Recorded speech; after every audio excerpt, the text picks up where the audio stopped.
Hai hai Revonir, selamat malam teman-teman semuanya.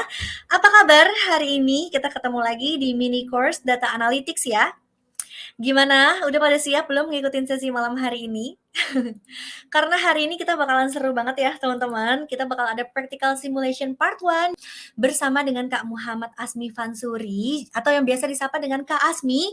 Jadi Kak Asmi ini merupakan data analis di salah satu e-commerce company dan juga merupakan salah satu instructor yang mengajar di Full Stack Data Analytics Program. Nah, jadi kalau teman-teman ada yang udah daftar ke Full Stack nih, mungkin nanti bisa ketemu juga sama Kak Asmi ya di kelasnya. Kita langsung mulai aja, yang mau ikutan simulasi boleh disiapkan linknya dan juga laptopnya, tapi buat yang belum sempat ikutan langsung hari ini, belum ready laptopnya dan lain sebagainya, nggak apa-apa, boleh disimak dulu aja sesinya ya teman-teman, supaya nanti tetap bisa dapat di gambaran tentang materi yang akan dibawakan oleh Kak Asmi. Oke, kalau gitu kita langsung aja ya mulai, dan kita panggilkan dulu Kak Asminya nih untuk gabung sama kita. Halo Kak Asmi. Halo, halo, apa kabar semua? Selamat malam. Selamat Semoga pada malam. sehat-sehat ya. Amin. Iya, Kak Asmi sendiri gimana kabarnya? sehat dong. Pastinya sehat ya, dan pastinya udah nggak sabar juga nih mau sharing-sharing ke teman-teman ya Kak? Yes, betul, betul, betul. Mudah-mudahan teman-teman udah Oke, pada prepare ya untuk belajar Python hari ini. pastinya. Oke deh, kalau gitu teman-teman silahkan disimak dan untuk Kak Asmi boleh dimulai sesinya dari sekarang. Oke, thank you Kak Cita. Oke, selamat datang teman-teman di kelas hari ini. Jadi di mini course Data Analytics hari ini, kita akan belajar terkait Introduction Python for Data Analytics. Jadi, untuk hari ini teman-teman bakal belajar kayak basic-basicnya Python itu seperti apa. Nanti gue bakal memperkenalkan ngoding di Python itu seperti apa. Bahkan dari yang paling basicnya lagi, gue akan mencoba mengenalkan Python kepada teman-teman, apa itu Python, terus kenapa teman-teman data analis pakai Python, and then apa aja yang bisa dilakuin pakai Python. Nanti kita akan kenalin di hari ini, teman-teman. So, buat teman-teman yang belum pernah coding sama sekali, and then belum pernah mengenal Python sama sekali, jadi hari ini adalah hari kelas, jadi kelas yang sebenarnya cocok banget nih buat teman-teman, kayak gitu. Oke, mungkin sebelumnya kita masuk ke perkenalan dulu. Tadi Cita udah memperkenalkan juga. Jadi nama gue Muhammad Azmi Fansuri atau biasa dipanggil Azmi. Jadi gue sekarang bekerja sebagai senior data analis di suatu e-commerce company yang ada di Indonesia. Gue udah bekerja sebagai data analis or data scientist selama kurang lebih 3 tahunan lebih kayak gitu. Tapi gue udah menggunakan Python kurang lebih selama 5 tahun lah dari gue kuliah kayak gitu teman-teman. Dulu gue pernah bekerja di retail companies, and then gue pernah bekerja juga di FFCG, dan yang sekarang gue bekerja di sebuah e-commerce company. Di situ ada linkin gue, mungkin teman-teman mau add connect, silakan aja, atau mau follow, silakan yang pengen nge-follow, follow aja. Jadi itu tadi terkait perkenalannya dulu aja. Jadi, oh tadi juga si Cita juga bilang kalau gue itu juga mengajar di FSDA atau Full Stack Data Analyst. Yes, gue juga jadi udah hampir setahun ini mengajar di sana, di program Full Stack. Jadi nanti teman-teman, kalau misalkan merasa hari ini teman-teman masih ngerasa kurang pelajaran Python ya, nanti teman-teman bisa join aja tuh Full Stack Data Analyst, di mana nanti untuk Python sendiri sebenarnya teman-teman dia akan dipelajari selama 3 minggu di sana. Beda sama hari ini kita cuma belajar 1 hari ya. Jadi kita benar-benar cuma kulitnya banget deh kayak gitu. Kulitnya aja nggak semuanya gitu. Kita cuma belajar seempritnya aja hal ini emang. Karena emang sebenarnya secara advance nanti kita akan belajarnya di kelasnya full stack data analis. Kayak gitu teman-teman. Oke? Okay?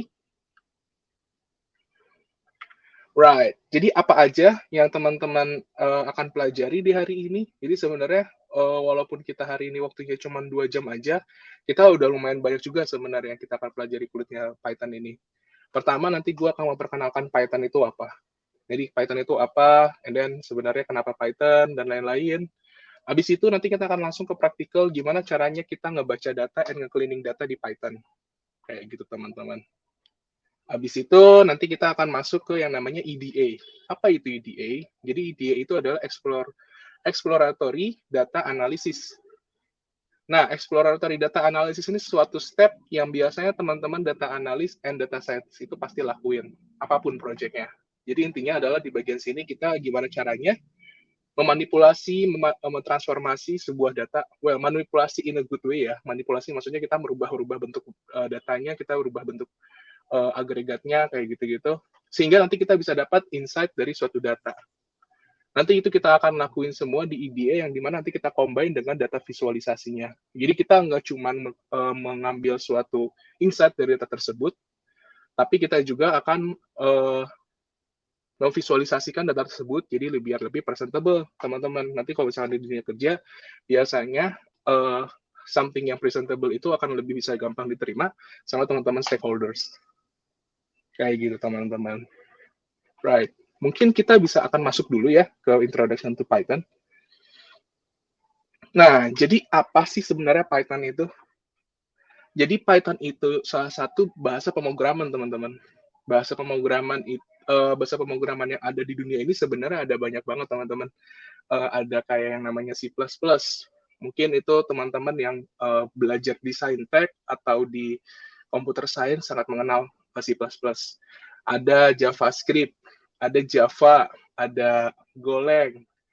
Bahkan sebenarnya teman-teman mungkin ada yang pernah mendengar kayak MATLAB, itu sebenarnya adalah semuanya adalah untuk pemrograman juga, teman-teman. Jadi bisa digunakan, ada codingan juga kayak gitu.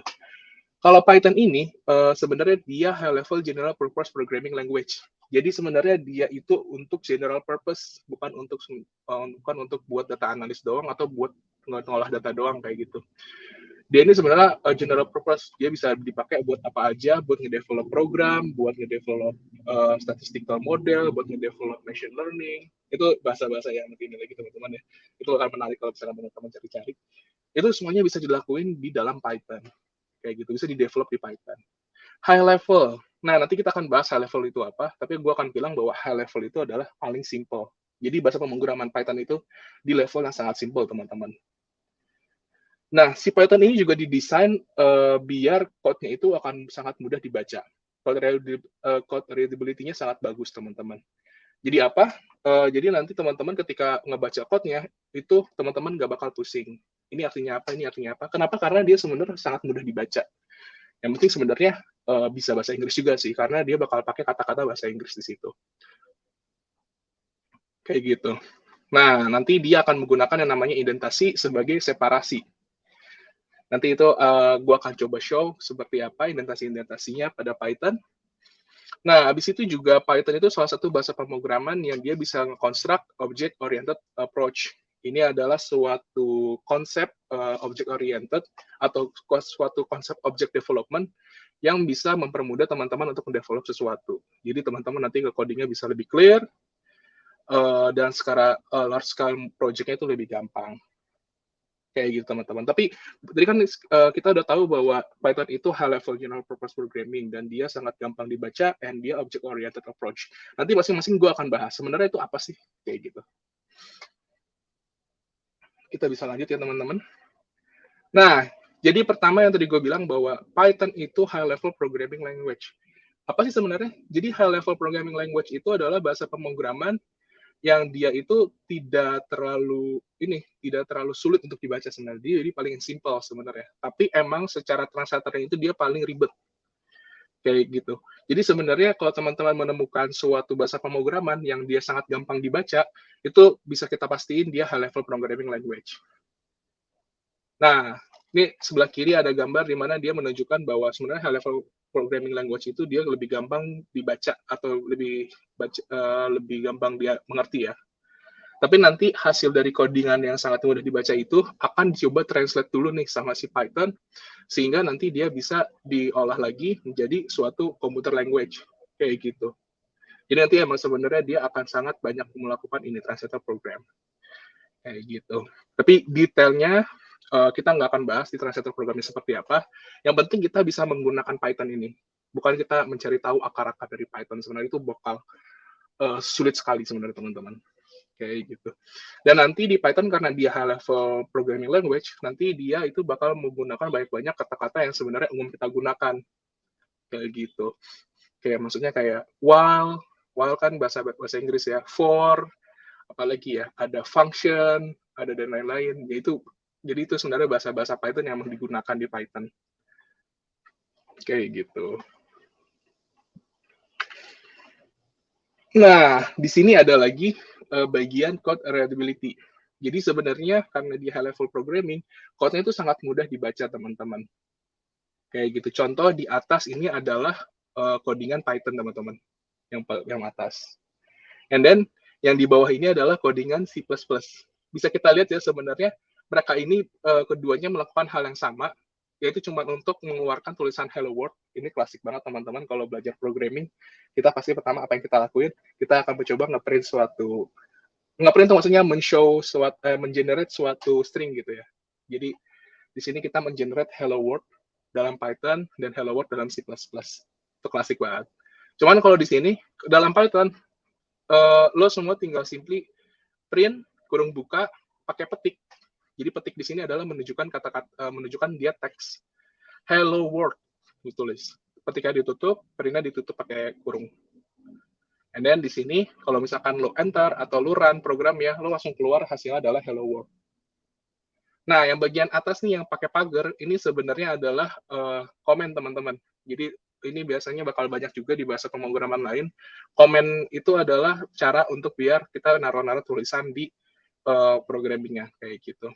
Jadi ini sebutannya komen. Jadi kalau komen di Python dia pakai pagar, tapi kalau di C++ dia pakai ini garis miring 2 kali. Kalau di C++, compare to Python, dia kan panjang nih ya. Jadi dia harus import libraries dulu, and then dia buat integer main dulu, terus dia cout tulisan hello world-nya, and then dia harus di return dan kurung buka kurung tutup. Lumayan panjang ya teman-teman kalau pakai C++ itu. Jadi kita emang paling gampang menggunakan si Python ini sih. Jadi tujuannya itu teman-teman. Karena dia emang sangat gampang digunakan. That's why kita pakai Python. Terus ketiga, Python itu tadi gue sempat bilang adalah dia object-oriented programming. Nah, sebenarnya apa sih object-oriented programming? Simpelnya adalah teman-teman kalau ngeprogram sesuatu yang sangat kompleks, teman-teman bisa mempecah-pecahnya itu per masing-masing objek. Contoh, di sini gue let's say pengen ngedevelop, ngebentuk sebuah orang kayak gitu. Gue bisa masing-masing dulu nih. Gue kayak misalkan ngeprogram dulu, misalkan basic orangnya dari namanya siapa, umurnya berapa, tingginya berapa. Itu satu objek sendiri. Nanti gue ngebuat satu lagi program lagi di mana nanti dia menggunakan baju apa, menggunakan celana apa, dan nanti ada sendiri lagi, dan lain-lain kayak gitu teman-teman. Jadi teman-teman nanti akan mempunyai hal-hal kecil, yang nanti teman-teman bisa compile jadi satu. Biasanya sih sebenarnya kalau paling simpelnya adalah kita bisa ngebuat codingannya itu dalam satu file kecil yang banyak, tapi nanti kita jadiin satu kayak gitu di satu program yang terakhir. Kita membaca dari program-program yang lain. That's simplified dari object-oriented programming. Dan ini sebenarnya something yang helpful ketika teman-teman udah coding Python di advanced level. Kalau buat teman-teman data analis, on entry level atau yang masih baru menggunakan Python, ini yang belum terlalu kepake konsep di sini. Kayak gitu teman-teman. Lanjut ya teman-teman. Kalau nanti misalkan kayak gue, mungkin penjelasannya terlalu cepat, atau nanti ada yang tidak jelas, atau mungkin suara gue putus-putus, nanti taruh aja di komen. Gue sesekali ngeliat komen kok teman-teman kayak gitu. Tapi nanti kalau untuk pertanyaan-pertanyaan, kumpulin aja dulu teman-teman. Ditanya aja nggak apa-apa, tapi nanti gue akan menjawab di belakang ya. Kayak gitu.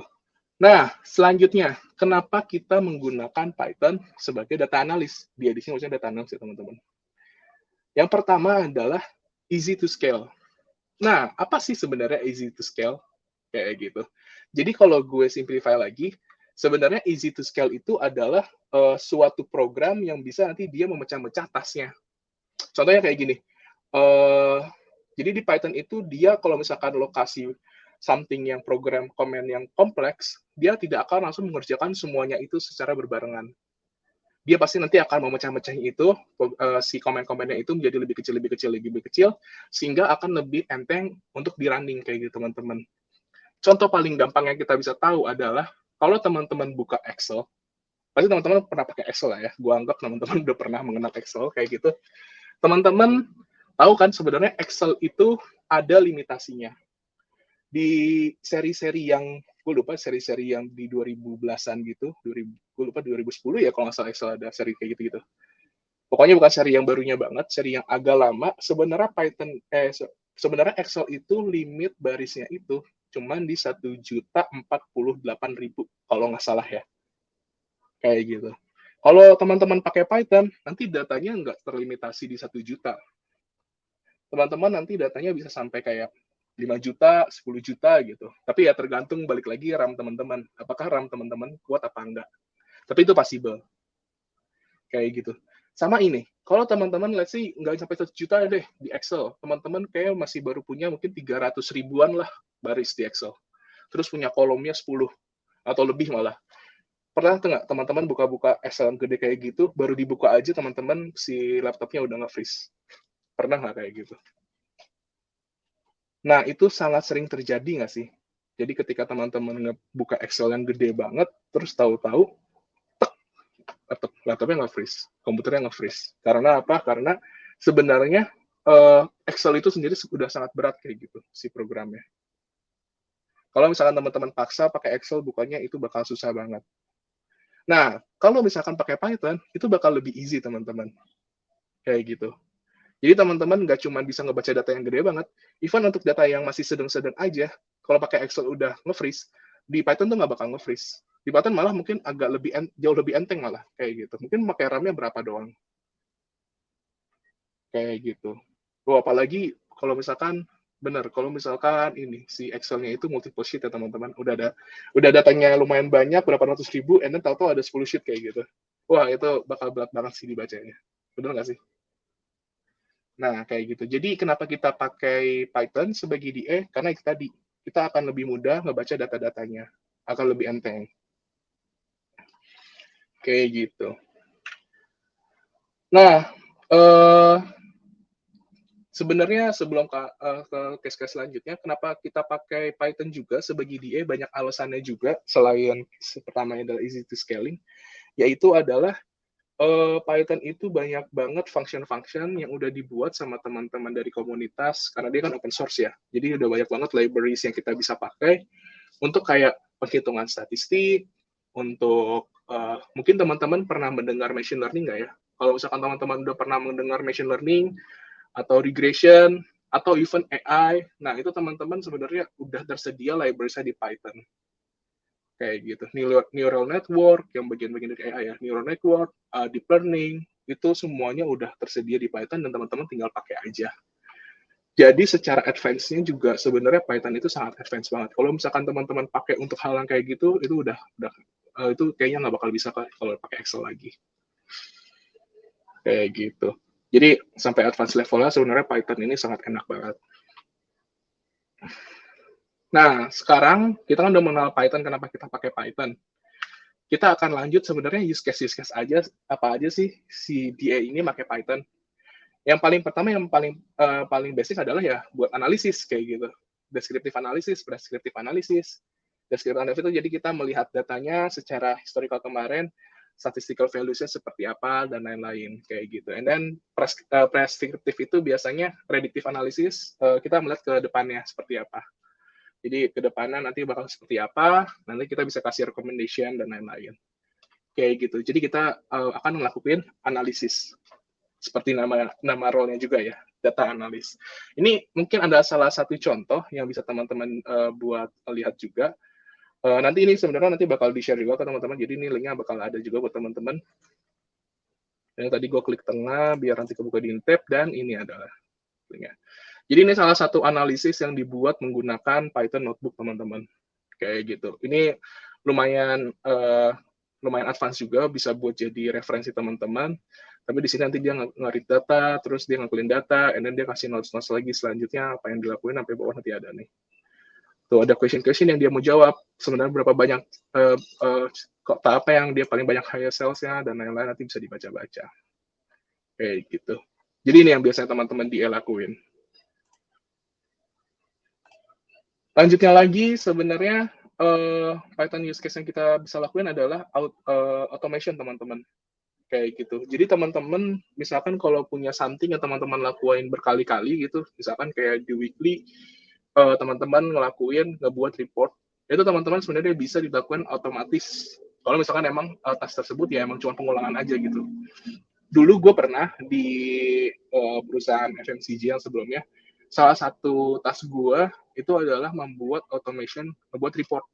Jadi emang mereka itu harus ada report yang diberikan kepada director, pada head kayak gitu setiap minggunya. Jadi setiap hari Kamis itu harus dikasih, di mana kita benar-benar kayak setengah hari kita beramai-ramai kita kerjain dan kita kasih ke si headnya. Kita kerjain, kita kasih ke headnya. Itu kita butuh waktu 2-3 jam lah bertiga orang kayak gitu.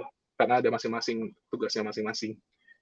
Nah, gue melihat hal tersebut kayaknya agak sangat membuang-buang waktu. Jadi waktu itu akhirnya gue create automation-nya, di mana nanti tinggal lo masukin datanya, lo sediain aja. Karena kan penghitungannya paling tidak beda jauh. Yang pasti gue tahu pattern-nya seperti apa, dia cuma penambahan sedikit aja setiap bulannya. Gue akan ngebuat create Python code-nya, Python script-nya, di mana nanti dia langsung ngebaca datanya dari drive atau dari cloud. Habis itu gue langsung automate, karena langsung gue keluarin hasilnya. Even gue kasih result-nya itu otomatis by email pakai Python juga. Jadi gue tinggal langsung schedule aja. Setiap hari Kamis, kalau datanya udah siap, jam 8 gue langsung auto running. Habis itu nanti dia langsung paling butuh waktu kayak cuma 10 menit, nanti udah langsung kirim emailnya ke bos ya. Kayak gitu. Dan itu beneran gue gitu emang nge-report langsung ke RSM-RSM yang di Indonesia atau Regional Manager Indonesia. Tapi gue simply cuma tinggal nge-running Python schedule-nya aja. Kayak gitu. Itu automation itu possible, teman-teman. And then sebenarnya banyak lagi yang bisa dilakuin. Kayak contohnya, ini salah satu contoh yang di sini put adalah gimana nge-create PowerPoint files menggunakan Python. Kalau misalnya teman-teman emang harus buat reportnya dia pakai PowerPoint, dan itu teman-teman lakuin tiap minggu, teman-teman bisa nih pakai cara ini nih. Nah, ini nanti bisa dibaca-baca. Ini nanti kita bakal di-put juga. Ini lumayan panjang, teman-teman nggak akan gue bahas secara detail ya. Tapi basically teman-teman mungkin bisa di searching juga di online gimana caranya melakukan itu.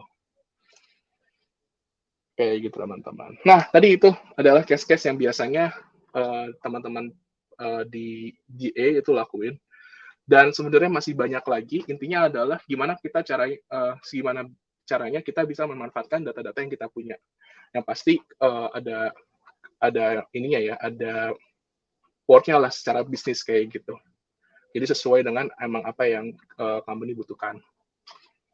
Selanjutnya kita akan ngebahas Python IDE. IDE itu apa? Gue agak lupa panjangan secara detailnya.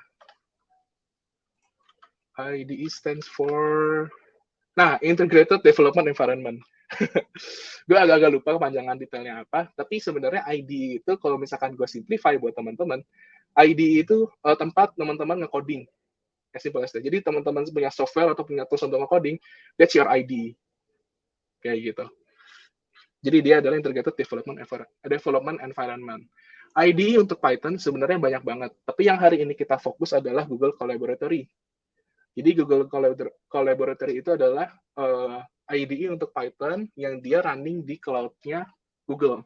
Atau dia running sebenarnya nanti datanya kita taruh di Drive, nanti kita bisa tinggal langsung running aja di servernya Google. Kayak gitu. Nah, dia itu based on Jupyter Notebook. Jupyter Notebook ini adalah sebenarnya IDE lagi, teman-teman. IDE yang sebenarnya teman-teman bisa install di lokal. Jadi ada Jupyter Notebook, ada VS Code, IDE itu. Terus ada Jupyter Lab, ada Spider. Oh, pokoknya banyak banget. Jadi, banyak banget software-software yang teman-teman bisa pakai untuk coding kayak gitu. Tapi kalau misalkan yang cloud-based, yang paling terkenal itu, yang cloud-based alias yang emang dia servernya di internet, teman-teman tinggal modal pakai browser aja, itu yang paling terkenal adalah Google Colab. Kayak gitu. Nah, jadi di sini kalau misalkan teman-teman pakai Google Colab, nanti teman-teman udah pakai CPU, GPU-nya, RAM-nya, punya Google. Kayak gitu. Ini gratis teman-teman, by the way. Ini gratis. Tapi nanti kita emang dipinjemin sama Google, CPU-nya, GPU-nya, sama RAM-nya. Kayak gitu, tapi emang terbatas. Dan itu lumayan cepet. Jadi teman-teman tinggal modal pakai browser aja, teman-teman bisa ngoding-ngoding yang lumayan berat sebenarnya. Teman-teman yang punya laptopnya kentang-kentang, kayak laptop gue, kebetulan gue pakai laptop kantor, tapi laptop asli gue sangat kentang sebenarnya. Laptop gue sangat kentang dari udah bertahun-tahun umurnya. Itu tuh yang penting gue bisa buka browser, bisa buka Google Chrome lah paling enak sebenarnya pakainya. Nanti udah dapat capabilities codingan yang enak. Kayak gitu. Jadi teman-teman gue encourage untuk belajar pakai collab ya, kayak gitu. Oke, nanti gue akan kasih tahu gimana caranya pakai collab. Nanti ada harus diinstal sebenarnya, tapi installnya itu bukan di lokal teman-teman, bukan di laptopnya teman-teman diinstal ya. Installnya itu nanti di akun Gmail teman-teman, akun Google teman-teman. Nanti dia bakal nge-link ke drive teman-teman, nge-drive ke Google account teman-teman, habis itu nanti ditambahin di situ. Jadi tenang aja teman-teman yang mungkin dia pakai laptop kantor gitu nggak bisa install macam-macam. Yang penting teman-teman bisa buka browser aja, it's fine kayak gitu. Yang penting bisa buka browser, bisa buka Google, ada internet yang stabil. Kayak gitu teman-teman. Right. Nah, nanti ini adalah gimana cara nanti kita ngebuat Google Collabs-nya. Habis itu nanti yang tadi gue bilang, teman-teman harus install dulu. Cuman mungkin agak lebih enaknya kalau kita akan langsung aja ke Drive aja. Kayak gitu. Jadi habis ini kita akan langsung praktikal gimana kita cleaning data, EDA data visualization, langsung ke di ininya, di Google Colab-nya.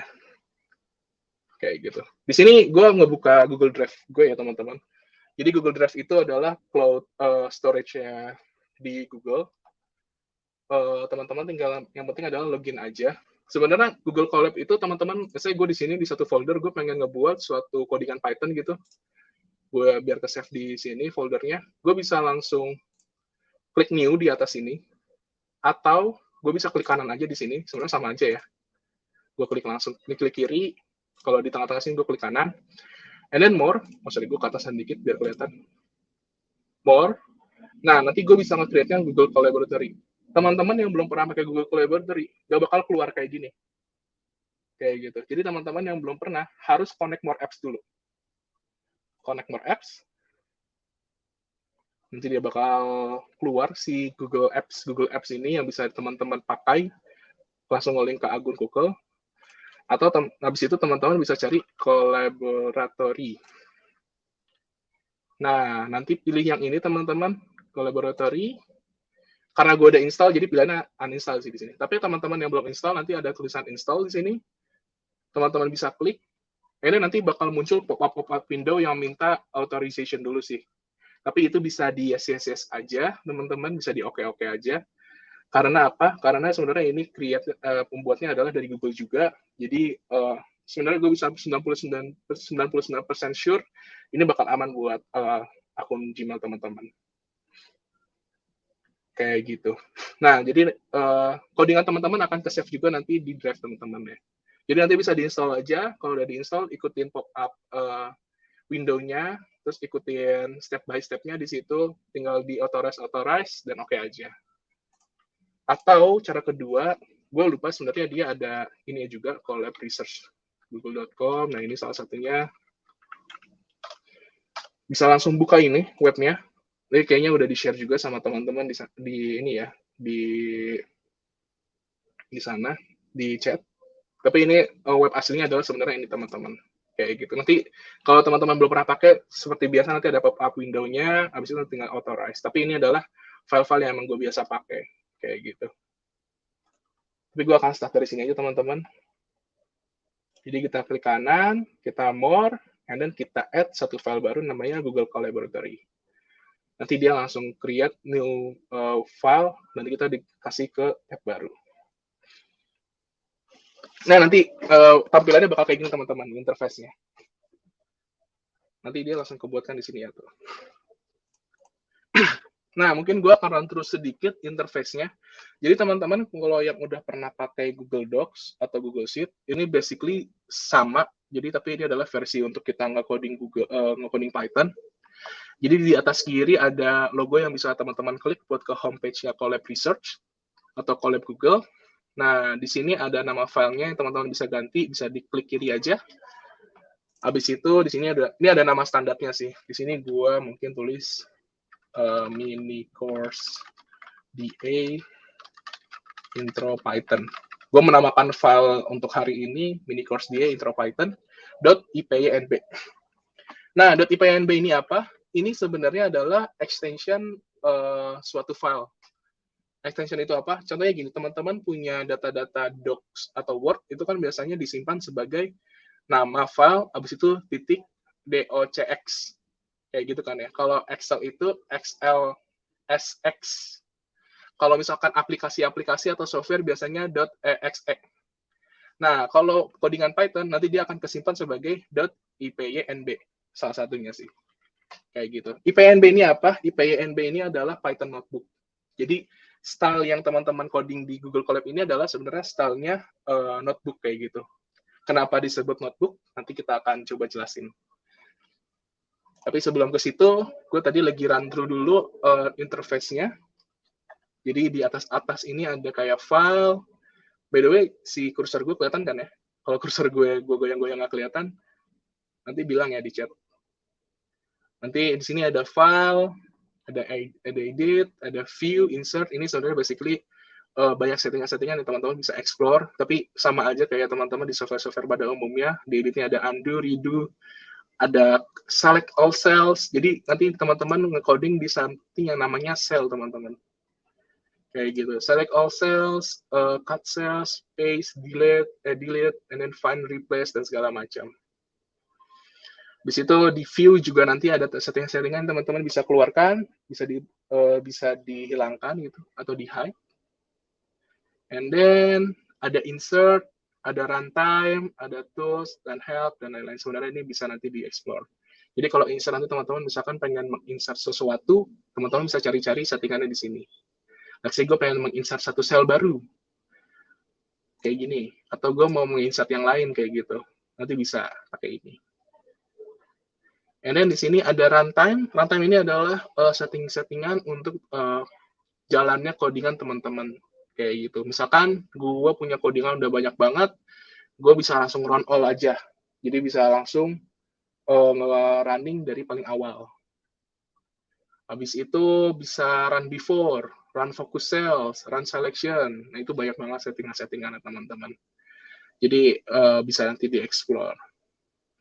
Habis itu nanti bisa ke manage session buat men-setting session teman-teman. Ini tapi udah advanced level. Kalau misalkan teman-teman pengen manipulasi sessionnya di Google Colab, itu nanti bisa pakai ini. Ada di tools. Nah, di tools sebenarnya basically adalah settingan-settingan standar sih yang lumayan ini. Nah, di sini ada teman-teman yang mungkin bisa explore adalah settings. Jadi teman-teman mungkin yang baru install nanti dia temanya itu lebih ke light ya, kayak gini. Ini mungkin karena gue ganti-ganti, karena gue sering pakai juga. Jadinya biasanya gue lebih suka pakai yang hitam sih, biar nggak terlalu agak nusuk ke mata. Mungkin sebenarnya tapi yang gue ganti adalah di sini teman-teman. Terus di settingsnya juga ada, misalkan nanti warna-warnanya mau diganti, teman-teman bisa ganti di sini. Kayak gitu. Right. Nah, ini ada versi berbayar teman-teman kalau mau coba-coba, tapi tidak usah karena kita tinggal pakai yang gratisnya aja. Oh, ini intermezzo sedikit. Sebenarnya ada tambah-tambahan yang kayak corgi mode, nanti dia bakal ada anjingnya bakal jalan-jalan kayak gitu. Nah, jadi itu di Colab ada itu. Terus kita coba ngelihat yang di sebelah kiri. Di sebelah kiri interface basicnya Colab itu ada apa aja sih? Sebenarnya di sebelah kiri itu ada pertama table of content. Nah, inilah kenapa kita ngebilang ini adalah Python notebook gitu, atau notebook coding. Kenapa? Karena kita bisa menambahkan header-header atau subjek-subjek di sini. Gitu. Kayak contohnya kalau di Microsoft Word, teman-teman bisa nambahin kayak bab 1 sebagai header, nanti bakal muncul di sebelah kirinya kan ya. Sebagai indexing gitu, teman-teman bisa, sebagai table of content lah kayak gitu. Di Python Notebook, teman-teman juga bisa melakukan hal tersebut. Kayak gitu. Jadi yang kayak tadi kita sempat lihat bahwa di sebelumnya ada orang yang membuat analisanya dalam Python Notebook. Itu bentuknya benar-benar panjang ke bawah kayak catatan yang tadi gue pernah kasih lihat juga. Kenapa? Jadi dia tinggal kasih header, and then dia tinggal kasih tulis-tulisan aja di bawahnya. Gitu. Jadi beneran notebook teman-teman. Ini kalau teman-teman nanti baca di Google Colab, nanti ini sebenarnya bakal masuk sebagai di table of content. Kayak gitu. Itu nanti yang codingan sales analysis ini teman-teman bisa baca aja buat kopas-kopas dan lain-lain. Kayak gitu. And then selanjutnya di sini ada yang lambangnya kayak kaca pembesar, ini adalah untuk find and replace. Jadi teman-teman kalau pengen nge-replace banyak hal atau nge-find something di codingan teman-teman, tinggal langsung pakai ini aja, find. Misalkan nanti teman-teman pengen mencari suatu kata tersebut, suatu kata yang teman-teman biasa pakai, itu ada di mana aja, itu bisa pakai find and replace. Persis kayak find and replace yang ada di Microsoft Word. And then di sini ada variables, teman-teman, yang bentuknya kayak ada kurung kurawal, habis itu X kurung kurawal lagi. Ini adalah variables. Kayak gitu. Jadi nanti kalau teman-teman nge-create variables, dia akan masuk ke sini. Nanti gue kasih contoh untuk variables itu. Sebenarnya ada apa aja sih variabel? Sebenarnya penggunaannya variabel seperti apa sih di Python? Kayak gitu. Oke, di sini ada foldernya teman-teman. Nah, ini folder teman-teman. Oh, ini ada satu hal mungkin teman-teman nanti dia bakal nge-create folder temporary dulu atau folder sementara. Karena ini kan running-nya di punyanya teman-teman Google ya, ada di servernya Google gitu. Jadi nanti sebenarnya tidak akan nge-link langsung ke drive-nya teman-teman. Jadi kalau misalkan teman-teman punya data Excel di sini, nanti Excel-nya nggak bisa langsung teman-teman bisa baca. Harus ada cara yang tertentu. Salah satu caranya adalah teman-teman konekin dulu drive-nya teman-teman ke Google Colab. Caranya gimana? Nanti bisa teman-teman klik yang ini aja nih. Mount Drive yang di sebelah atas ini. Jadi nanti teman-teman bisa ngebaca file-file yang ada di drive teman-teman atau di cloud-nya teman-teman. Kayak gitu. Nah, cuman ini nanti bisa dicoba sendiri aja. Kebetulan data kita hari ini data dari suatu Google Sheet, di mana nanti gue akan menunjukkan satu cara yang enak tanpa harus mounting. Kayak gitu. Lanjut lagi, mungkin di bawahnya masih ada lagi, di bawahnya ini ada beberapa code snippets yang teman-teman bisa gunakan. Tapi ini jarang gue buka juga, karena gue lebih enak nge-googling, teman-teman. Jadi kalau gue punya satu masalah, gue mencoba langsung aja googling di Google. Kayak gitu. Nah, ini ada lagi, ini ada apa sebutannya Copilot yang teman-teman bisa pakai juga. Ini settingan-settingannya banyak banget. Nah, yang mainnya di tengah ini sebenarnya teman-teman nge-code-nya kayak gitu. Kayak print hello world gitu kan. Ini teman-teman lakuinnya di sini. Kayak gitu. Ini gue tulis biasanya teman-teman. Nanti gue ngerunning-nya simply tinggal pakai klik yang ada di sini. Run cell. Jadi satu sel ini programnya kita akan langsung running. Tinggal langsung di run cell. Nah, nanti langsung keluar hasilnya seperti apa. Jadi dia, kalau di notebook Python, dia di running-nya itu per kotak-kotak, per sel-sel. Kayak gitu. Jadi agak berbeda ya. Mungkin teman-teman yang udah pernah belajar pemrograman kayak pakai C++ atau pakai yang lain gitu ya. Ya kan biasanya programnya satu dari kalau kita run dari atas sampai bawah kayak gitu. Kecuali nanti kita kasih tambahan biar dia berhenti di satu titik. Itu bisa emang, tapi biasanya dia langsung running dari atas sampai bawah. Tapi kalau Python dia di runningnya itu per kotak-kotak kayak gini. Kayak gitu. Tadi kita runningnya bisa pakai yang ini nih. And then di sini ada sedikit tambahan untuk misalkan nambahin sel yang tadi gue udah kasih lihat, and then menambahkan teks. Jadi ada dua tipe ya teman-teman selnya. Ada sel buat codingan. Ini kalau mau diedit tinggal diklik 2 kali. Ini adalah untuk teks. Jadi gitu. Tinggal di shift enter teman-teman, shift enter, nanti dia jadi teks. Beda ya teman-teman. Jadi ada codingan, ada buat catatan pakai teks. Habis itu di sebelah kanan ini ada beberapa information yang lumayan mirip sama Google Docs pada umumnya atau Google Sheet pada umumnya. Jadi ada kayak komen, ini buat nambahin komen di program teman-teman. Ada share. Nah, ini penting teman-teman. Jadi gue bisa men-share ini ke orang-orang lain. Jadi teman-teman yang misalkan gue pengen share ini nih ke student-student gue, ya udah gue tinggal masukin aja emailnya atau grup mailnya gitu di sini. Atau mungkin gue tinggal langsung, semua yang punya link ini nanti bisa langsung akses. Kayak gitu.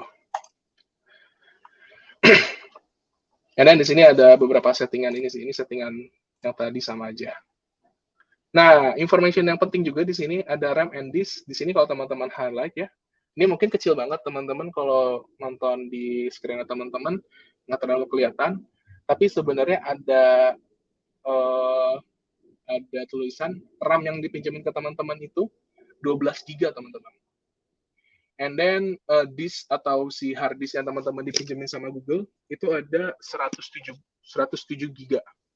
Jadi ini lumayan, ini bukan lumayan lagi, ini gede banget. Padahal biasa kan laptop itu paling cuma 8 giga RAM-nya. Oh mungkin yang agak lebih mahal dia 16 giga.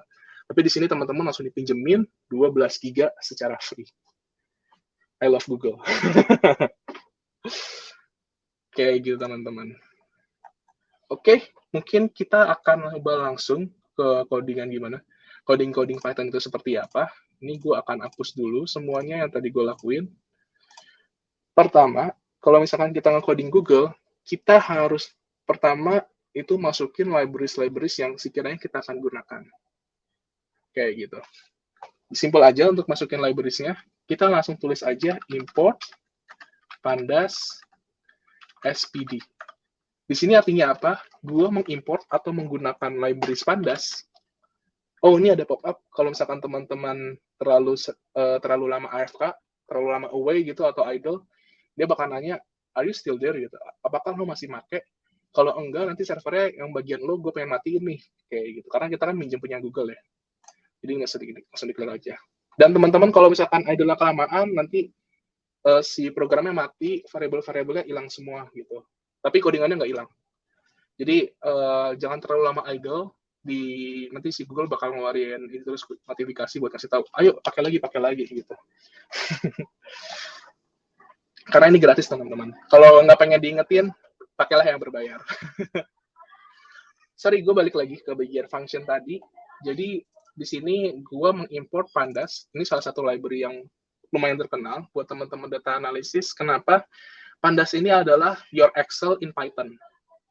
Simple lagi gitu. Jadi teman-teman nanti ngebuka datanya pakai pandas. Teman-teman mentransformasi datanya pakai pandas. Dan lain-lain itu semuanya pakai pandas, teman-teman. Ini bisa langsung diimport aja. Kebetulan kalau di Google, kita nggak usah install lagi pandasnya, udah tersedia. Dan di Google Colab, semua function atau semua libraries yang bisa digunakan untuk data analisis biasanya udah tersedia. Kayak gitu. And then di belakangnya gue tambahin SPD. SPD ini apa? Jadi gue menambahkan alias atau singkatan. Kenapa PD gue singkatannya? Kenapa nggak misalkan PDS gitu atau PANS atau PANS? Kenapa gue pakai PD? Karena semua orang, kalau teman-teman di komunitas, di Stack Overflow, di Kaggle, di mana lagi, pokoknya banyak banget sebenarnya komunitas-komunitas yang ada, itu mereka menggunakan SPD. Jadinya biasanya gue pakai SPD aja. Kalau misalkan gue kopas-kopas dari yang lain, itu gak bakal ngubah banyak. Misalnya gue kopas-kopas codingan dari codingan orang di Stack Overflow gitu-gitu, itu nggak bakal berubah banyak karena biasanya ini alias yang biasa kita gunakan.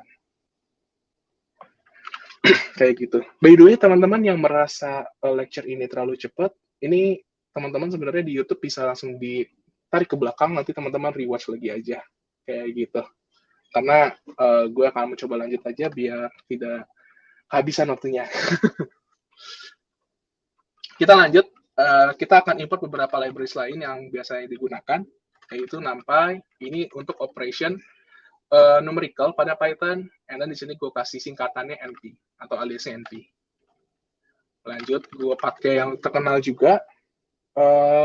Kita bisa pakai yang namanya matplotlib pyplot. Nah, matplotlib pyplot SPLT. Tadi kan ada recommendation-nya ya. Itu tadi gue tinggal langsung pakai pencet bawah-bawah, and then gue pakai tab aja. Jadi karena si Google Colab atau si Python Google Colab ini udah tahu biasanya orang-orang codingnya apa, dia kadang suka kasih rekomendasi sekarang. Dulu nggak kayak gitu. Ini fitur yang lumayan baru, teman-teman. Kayaknya baru mungkin setahunan terakhir ini. Kalau dulu gue pakai masih zaman-zaman kuliah, dia nggak keluar kayak gitu. Jadi di sini matplotlib pyplot ini adalah salah satu libraries yang terkenal, emang yang paling utama digunakan untuk dalam membuat visualisasi. Karena hari ini kita juga bahas visualisasi, teman-teman. Satu lagi yang gue akan gunakan adalah import Seaborn. Ini buat visualisasi juga, teman-teman. Tapi ini lebih simpel pemakaiannya daripada PLT ini. Kayak gitu. Oke. Tadi yang gue pernah bilang juga, ini gue bisa langsung running aja code-nya dengan cara diklik yang ini, yang ada tulisan kayak play gitu, atau gue bisa pakai shift enter. Kayak gitu. Jadi kalau misalkan gue pakai shift enter, nanti gue running cell-nya secara otomatis tanpa harus ngeklik si yang ada tombol play di sini. Kayak gitu. Jadi kita udah berhasil read libraries-nya di sini. Oke, kalau misalkan gue nggak pakai alias kayak gini, boleh apa enggak? Boleh aja sebenarnya teman-teman. Tapi nanti ketika teman-teman menggunakan libraries tersebut, teman-teman harus menulis full seaborn gitu, atau menulis full pandas. Itu kan bakal manjang-manjangin kode teman-teman, jadi yang nggak enak dilihat. Jadi biasanya kita pakai singkatan. Kayak gitu teman-teman. Oke, lanjut. Kita coba lanjut.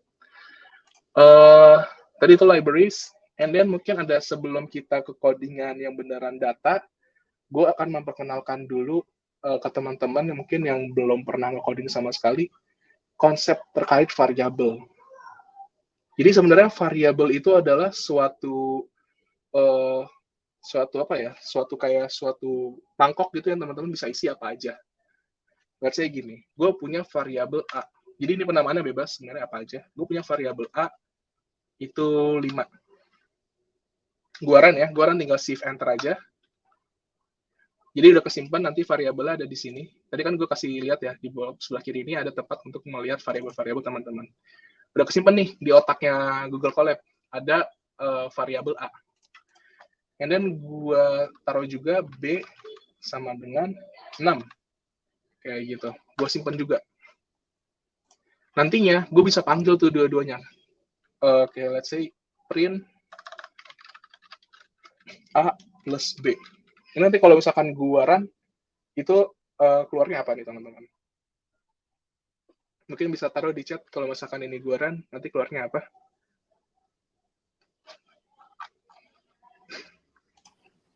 Klik.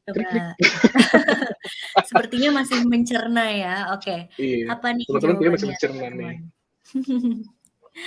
Coba Nih, boleh gue ditulis langsung. ya. Oh, nih udah ada yang Kayaknya jawab ya. Kayaknya di ini gue agak ngedelay sedikit. Ternyata udah banyak juga yang ngejawab ya teman-teman. sorry. Kayaknya internet gue agak nih. Oke, lanjut. Ya, jadi kalau misalkan kita print A plus B, nanti langsung keluar hasilnya adalah ya 5 plus 6, yaitu 11. Kayak gitu. Jadi teman-teman bisa menyimpan apapun di suatu variabel. Atau gue bisa menyimpan suatu teks juga. Let's say gue create variabel C, di mana itu kita create suatu teks. Sebenarnya kalau misalkan di Python, ini disebutnya string ya teman-teman. Teks itu string. This is string. Jadi teman-teman nanti bisa langsung disimpan aja di suatu variabel, dan teman-teman bisa langsung di print. Jadi gue nggak usah lagi print hello world. Gue bisa langsung simpan aja di satu variabel, ya gue tinggal bilang print variabel tersebut, nanti bakal muncul this is string. Kayak gitu. Easy. Nah, tapi hati-hati juga teman-teman. Biasanya teman-teman kalau udah punya banyak banget variabel, teman-teman bisa mix up itu tahu-tahu 5 ditambah C gitu. 5 kita punya angka, C itu punya tulisan. Nanti kalau di run agak aneh teman-teman. Nah, jadinya kayak gini. Jadinya error. Kenapa? Karena menambahkan 5 yang angka dengan suatu teks. Kan jadinya tidak make sense ya teman-teman. Di sini kita kasih pagar aja. Ini ini yang tadi gue bilang, ini adalah sebagai komen teman-teman. Jadi kalau komen, Python akan mengabaikan baris tersebut. Jadi nggak akan dibaca. Jadi sebenarnya ini kosongan aja di sel ini. Kayak gitu teman-teman. Oke, itu tadi terkait variabel. Mungkin gue akan menambahkan di sini, gue klik. Habis itu gue klik teks di sini. Gue kasih pagar buat jadi header. Jadi kalau teman-teman ngebuat header, bisa pakai pagar spasi introduction variable. Gue shift enter.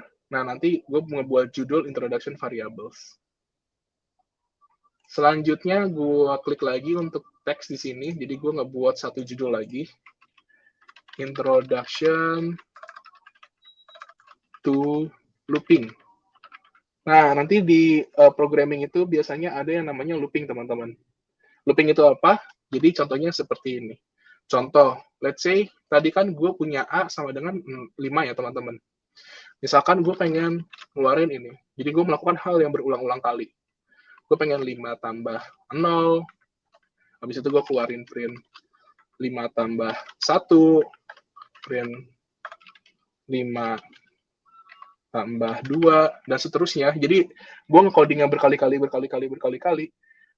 Itu kan sebenarnya bisa gue tulis kayak gini. Tapi panjang banget kan. Gue bisa menggunakan looping, teman-teman. Looping itu seperti apa? Jadi gue create for i in range 10. Ini mungkin teman-teman agak aneh melihat code ini yang buat baru belajar pemrograman untuk hari ini. Tapi ini formatnya bisa diikutin aja, teman-teman. Titik 2, enter, print, A plus I. A plus I. Kayak gitu. Gue nggak terlalu banyak deh, 5 aja. Jadi nanti dia bakal, I-nya itu bakal dari 0, 1, 2, 3, 4, kayak gitu. Nah, ini sebenarnya sama aja teman-teman. Bedanya ini lebih cepat aja kalau misalkan teman-teman pakai looping. Kayak gitu ya. Jadi nanti dia bakal, I-nya itu bakal bergerak sampai dia 5 kali, tapi dia startnya dari 0. Kenapa startnya dari 0, kenapa nggak dari 1? Itu karena range di sini, kalau di Google kayak gitu, dia startnya dari 0. 0, 1, 2, 3, dan selanjutnya. Kayak gitu. Right, jadi itulah introduction looping. Jadi kalau misalkan kita punya codingan yang kita ulang berkali-kali, teman-teman bisa langsung looping aja. Kayak gitu. Jadi ini dua konsep yang teman-teman akan gunakan di semua pemrograman. Nggak cuma di Python, mungkin di C++, JavaScript, di Golang, di Java, apalagi ya, di R. Itu semuanya pakai ini, pakai variables dan pakai looping. Kayak gitu. Jadi teman-teman coba nanti didalamin lagi terkait dua hal ini konsepnya, terkait variables and di looping. Itu sedikit introduction terkait pemrograman yang non datanya, yang generalnya. Sekarang kita akan masuk ke yang datanya. Kayak gitu ya. Jadi kita akan masuk ke datanya. Di sini gue akan buat judul baru, si header baru dengan judul. Jadi gue di bawah ini gue pengen nge-read data and cleaning data. Kayak gitu. Gue shift enter aja. Nah, data apa yang gue pengen read? Jadi sebenarnya untuk lecture hari ini, gue sudah mempersiapkan nih teman-teman untuk data yang bisa dipakai. Datanya ada di Google Sheet, teman-teman. Jadi judulnya Supermarket Sales untuk Python course kita ini. Di sini ada date-nya, ada tanggalnya, terus ada dia payment-nya apa, invoice-nya berapa. Jadi invoice ini sebenarnya adalah kayak ID lah, teman-teman. Jadi per baris ini adalah per masing-masing transaksi information-nya. Kayak gitu. Ini, udah di-share juga di chat ya, teman-teman. Jadi teman-teman bisa mungkin dicek aja untuk data ini, udah ada di chat. Bisa di-kopas aja. Jadi tapi teman-teman yang akan teman-teman gunakan itu link full-nya ya, teman-teman.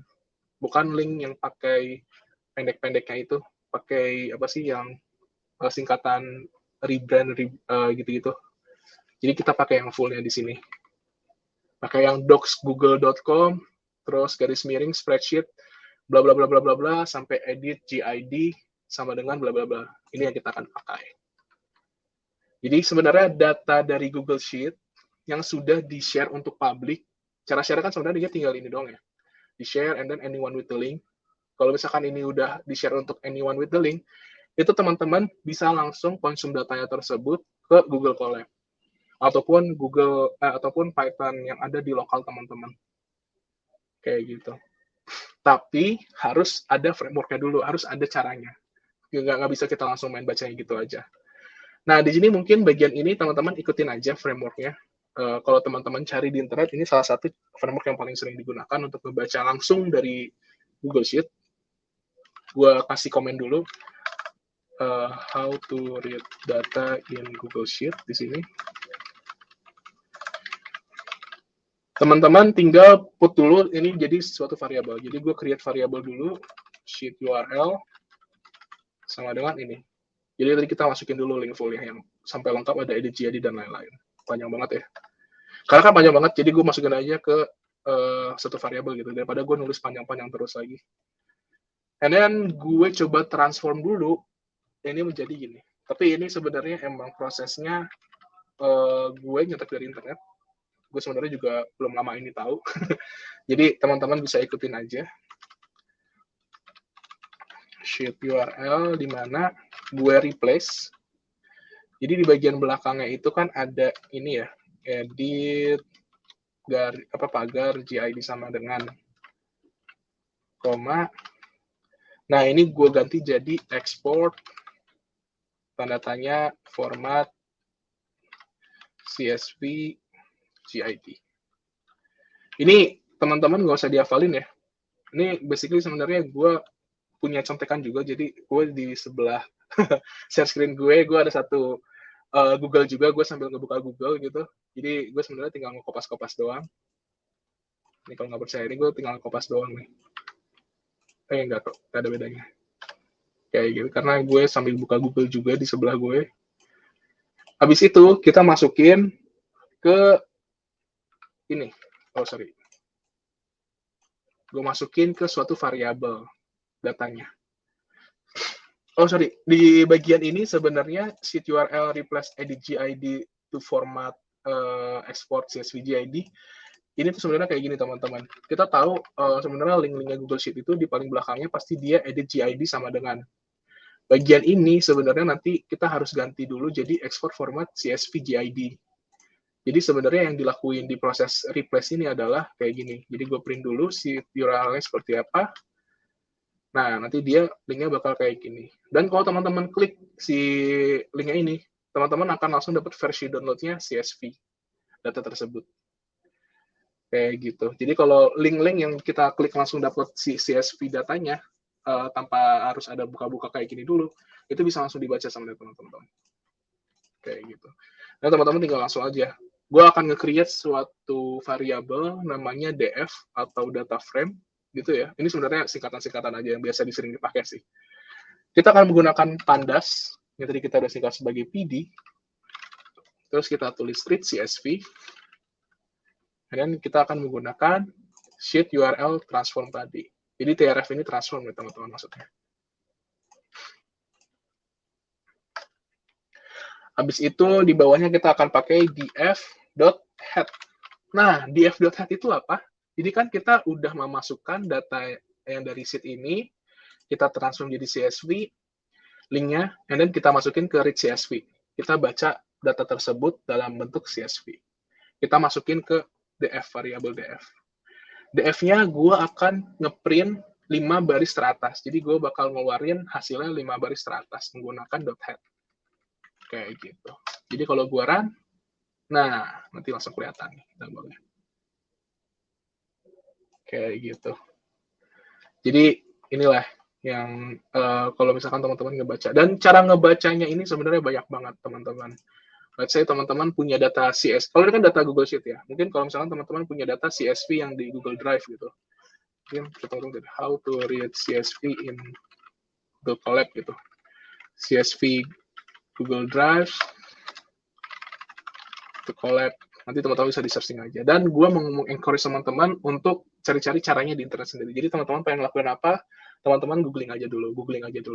Karena sebenarnya kalau Google aja nggak bisa jawab gitu ya, apalagi gue.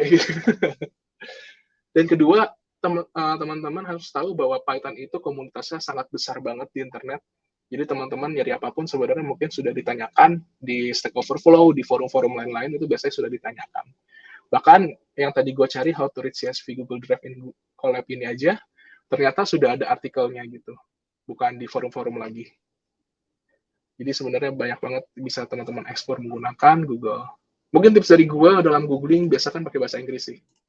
Karena bahasa Inggris paling sering digunakan, jadi teman-teman dapat resultnya juga biasanya lebih banyak dengan menggunakan bahasa Inggris. Kayak gitu ya. Oke, tadi gue udah shift enter ini dan gue langsung dapetin datanya masuk ke df dan kita lihat sudah terbaca dengan benar ya teman-teman. Jadi sudah terbaca ini header-headernya dan dari datanya juga gue tidak melihat ada yang aneh-aneh ya. Maksudnya kebacanya salah atau salah posisi gitu. Kita bisa lanjut, habis ini kita coba dari si data frame ini atau si DF ini, kita lihat dulu information-nya. Information kolomnya, information barisnya, dan lain-lain. Dengan cara apa? Kita tinggal klik aja DF atau variabel data frame kita, info. Kurung buka, kurung tutup. Dan kita bisa langsung shift enter. Nah, di sini kita langsung dapetin information terkait DF kita, teman-teman. Di sini pertama dia bilang bahwa ada 1000 entries atau 1000 baris untuk di data hari ini yang kita baca. Habis itu dari infonya kita bisa dapetin juga bahwa data kita mempunyai 10 kolom di sini. Kolomnya apa aja? Ini kolomnya. And then per masing-masing kolom kita juga bisa dapetin bahwa oh di sini ada 1000 data yang tidak kosong, berarti keisi semua. Types-nya apa? Types-nya dikasih tahu di sini. Jadi di sini types-nya objek. Objek itu apa? Sebenarnya objek itu adalah teks, teman-teman. Kalau teman-teman punya teks kayak gitu dan gabung-gabungan, sebenarnya nanti dia bakal pakai type-nya objek. Tapi kita juga bisa punya type yang lain, yaitu kayak contohnya di unit price. Kalau teman-teman lihat, ini kan sebenarnya semuanya adalah angka. Nah, dia kebacanya sebagai float. Dan quantity juga semuanya angka, dia kebacanya sebagai integer 64. Bedanya apa float dan integer? Float itu buat angka-angka bilangan yang ada desimalnya. Jadi kalau salah satu angkanya aja ada yang pakai desimal, dia langsung dibaca sebagai float. Karena cuma float doang yang bisa baca desimal di sini.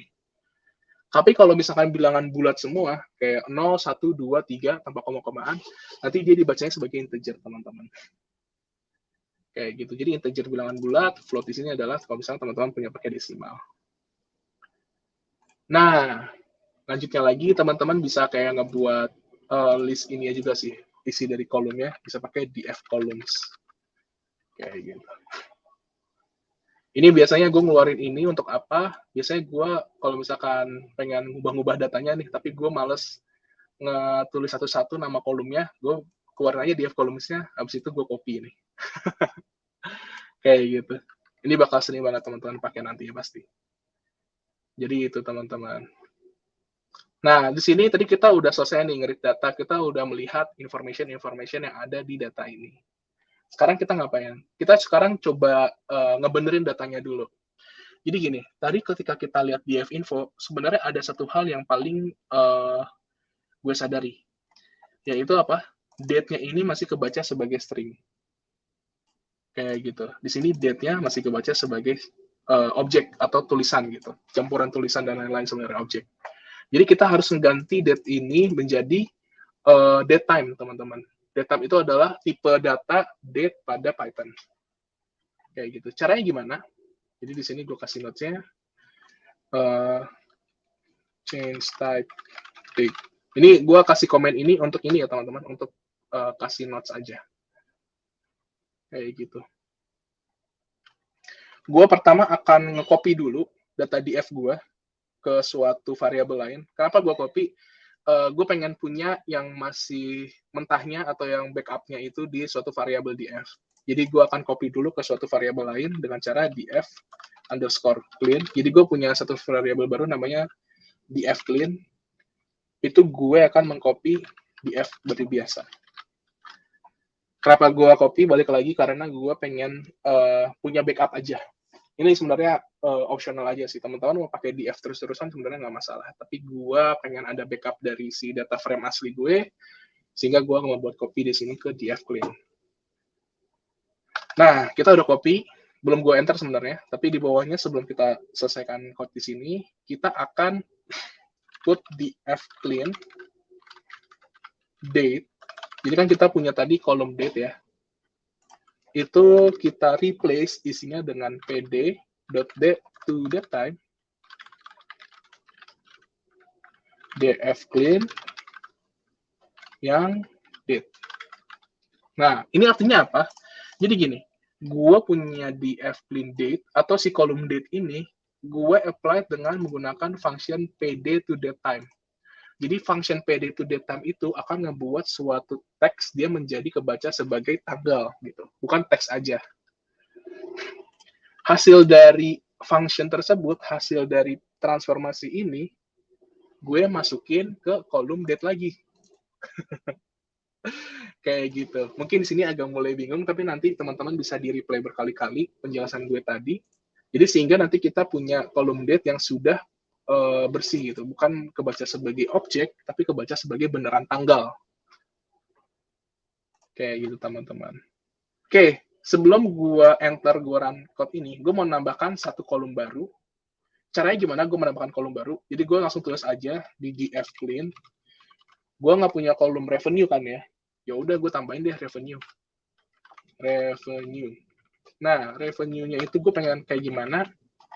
Gue punya unit price-nya berapa, dan sekali pembelian dia kuantitinya berapa. Gue tinggal ngebuat satu aja sebenarnya di sebelah kanan, di mana nanti dia ini dikali ini kan ya. Gitu. Dan itu adalah total pembelinya dia, atau gue bilang di sini sebagai revenue. Gue akan mendefinisikannya itu. Jadi gue akan tadi ngapain? Unit price. Jadi gue punya df clean unit price, kolom unit price. Gua kalinya pakai star aja di sini dengan df clean quantity. Kayak gitu. Nah, sekarang kita sebelum gua running lagi, gua pengen ngeluarin dulu hasil dari infonya lagi, df clean info. Dan gue pengen keluarin lagi df clean heads-nya. Clean head-nya itu buat apa? Untuk ngeluarin 5 baris teratas ya, kayak gitu. Oh, unit price-nya salah tulis. Ternyata ini ada error, dia bilang ada error di unit price. Kayak gitu. Dan ternyata apa yang bikin salah, P-nya kecil harusnya. Jadi ini penting teman-teman, gede kecil ini bakal pengaruh di Python teman-teman. Gue akan shift enter lagi, gue run ulang. Nah, baru benar. Karena tadi P-nya gue ternyata pakai kapital, harusnya nggak pakai kapital. Kayak gitu. Oke, kita bisa lanjut lagi. Kita lihat hasilnya dari print df clean info, dia keluarnya kayak gini. Jadi kita udah bisa lihat bahwa tadi yang paling berubah adalah ini harusnya. Datetime itu dalam types-nya bukan objek lagi, tapi dia dalam bentuk datetime. Ini penting teman-teman. Kenapa kita harus ganti? Kenapa kita ngebiarin aja dia sebagai teks gitu? Karena gini, kalau teman-teman nanti mengolah data yang udah ada tanggalnya, teman-teman pengen nge-extract dia tanggal berapa, atau dia di bulan apa, atau di hari apa, atau di tahun berapa. Kalau dia nggak kebaca sebagai datetime, itu teman-teman nggak bisa lakuin.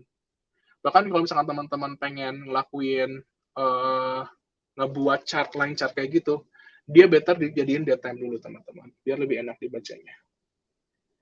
Kayak gitu. Oke, kita lanjut lagi. Ini kan kita masih dalam part cleaning data ya. Kalau misalkan dalam cleaning data, teman-teman itu tuh harus make sure semua data-datanya itu sudah pada seharusnya. Kayak gitu. Jangan sampai ada hal-hal yang tidak seharusnya. Nah, maksudnya kayak gimana seharusnya? Contoh, ini, kalau teman-teman lihat di sini, dia ada FML. Tapi kalau ngeliat dari value-value lainnya, sebenarnya itu dia ada female dan male doang di gender. Well, gue nggak tahu, sekarang kan gender kadang suka ada nambah-nambah ya. Tapi di sini ada FML. Jadi sebenarnya kita bisa tahu dari intuisi kita bahwa sebenarnya ini adalah female gitu. Kalau gue biarin di sini masih FML aja, FML, dan nanti gue agregat di belakang. Let's say gue pengen lihat seberapa banyak kita atau pembelian dari orang yang cowok sama cewek. Nanti ini kita nggak bakal masuk di agregat nih. Karena nanti dia kita bisa tahunya revenue dari cowok, revenue dari cewek, dan revenue dari FML. Jadi sebenarnya harusnya lu gabungin sama female-nya kan. Jadi hal-hal kayak gitu teman-teman harus di make sure dulu. Jadi di cleaning dulu. Jadi di sini yang paling sering dilakuin dalam cleaning adalah kita cek typo. Kita cek typo ya teman-teman. Oke. Kalau di Python gimana ngecek hal tersebut? Tadi kan kita emang ngelihat langsung di sheet Excel ya. Jadi kita bisa langsung semuanya. Kita bisa nih teman-teman kalau cek typo, itu kita bisa langsung kayak df clean. Contoh gue ngambil satu kolom dulu yang tadi kolomnya string-string itu ya, atau kolom teks-teks tersebut, gue ambil df clean city-nya dulu. Jadi gue ngambil kolom city. Tapi gue tambahin function di belakangnya value counts. Kayak gitu. Value counts buat apa? Ini lihat aja hasilnya. Gue shift enter. Jadi nanti dia per masing-masing value di sini bakal dihitung ada berapa kali munculnya. Kayak gitu. Nah, ini udah berapa kali munculnya. Jadi di sini ternyata Yangon keluarnya 340, Mandalay berapa, Naypyidaw, ini gue nggak tahu nih kota-kota daerah mana. Naypyidaw itu di berapa gitu keluarnya. Kalau misalkan typo, biasanya nanti dia ada value-nya kecil, satu sendirian gitu, biasanya. Ini kita bisa cek lagi, let's say misalkan yang tadi kita udah tahu ada typo-nya itu di gender ya teman-teman. Nah, ini bisa teman-teman cek juga. Oh, ternyata banyak teman-teman yang typo. Jadi nggak cuma FML doang, ternyata dia ada yang female nulisnya dengan F-nya kecil, dan dia juga ada yang tulisnya male dengan male-nya tulisannya M-nya kecil gitu. Jadi ini kita harus ganti-ganti dulu semua ya teman-teman. Kayak gitu. Sebenarnya kita bisa langsung ngecek semuanya sih teman-teman. Jadi gue bisa listin mana aja yang kita pengen kita cek value count-nya. Daripada kita ngecek satu-satu kan kayak tadi kita pertama cek dulu gender, habis itu kita cek dulu city, terus berapa. Kita bisa pakai looping aja teman-teman. Jadi for column atau call name in, nah di sini gue akan mengcopy dari sini deh. Kita kan pengen ngecek ke semua kolom yang string ya teman-teman. Kopas dari sini aja. Nah, tapi gue nggak butuh date, karena date itu bukan string biasa ya. Yang gue butuhin yang kayak gini-gini, e-wallet cash, invoice bisa pasti setiap baris bakal berbeda, jadi gue tidak akan cek typo di sini. Tapi kalau branch, ACA, ini gue bisa cek, city gue bisa cek, gender gue bisa cek, unit price, dia bukan typo ya. Kalau typo nanti dia bakal kelihatannya angkanya gede sendiri gitu. Nanti kita bakal hal yang berbeda lagi. Kayak gitu. Jadi kita akan ngecek payment, city, branch, customer type, gender, and product line. Payment, invoice nggak butuh. Dan tadi kita ada city, customer type, gender, product line, unit price, and quantity kita nggak butuh. Nah, kita udah ngebuat indentasi ini kayak tadi. Kita udah ngebuat looping udah kayak tadi nih. Kayak yang tadi kita udah bahas di awal ya, looping. Tadi kan kita ngelakuinnya di fclean gender values count, di fclean city values count. Nanti kita harus ngecek lagi payment values count. Nanti kita keluar lagi hasilnya gitu-gitu. Biar lebih cepat, kita bisa langsung pakai looping, and then dia akan bergerak terhadap ini. Jadi for call name in ini, list of ini.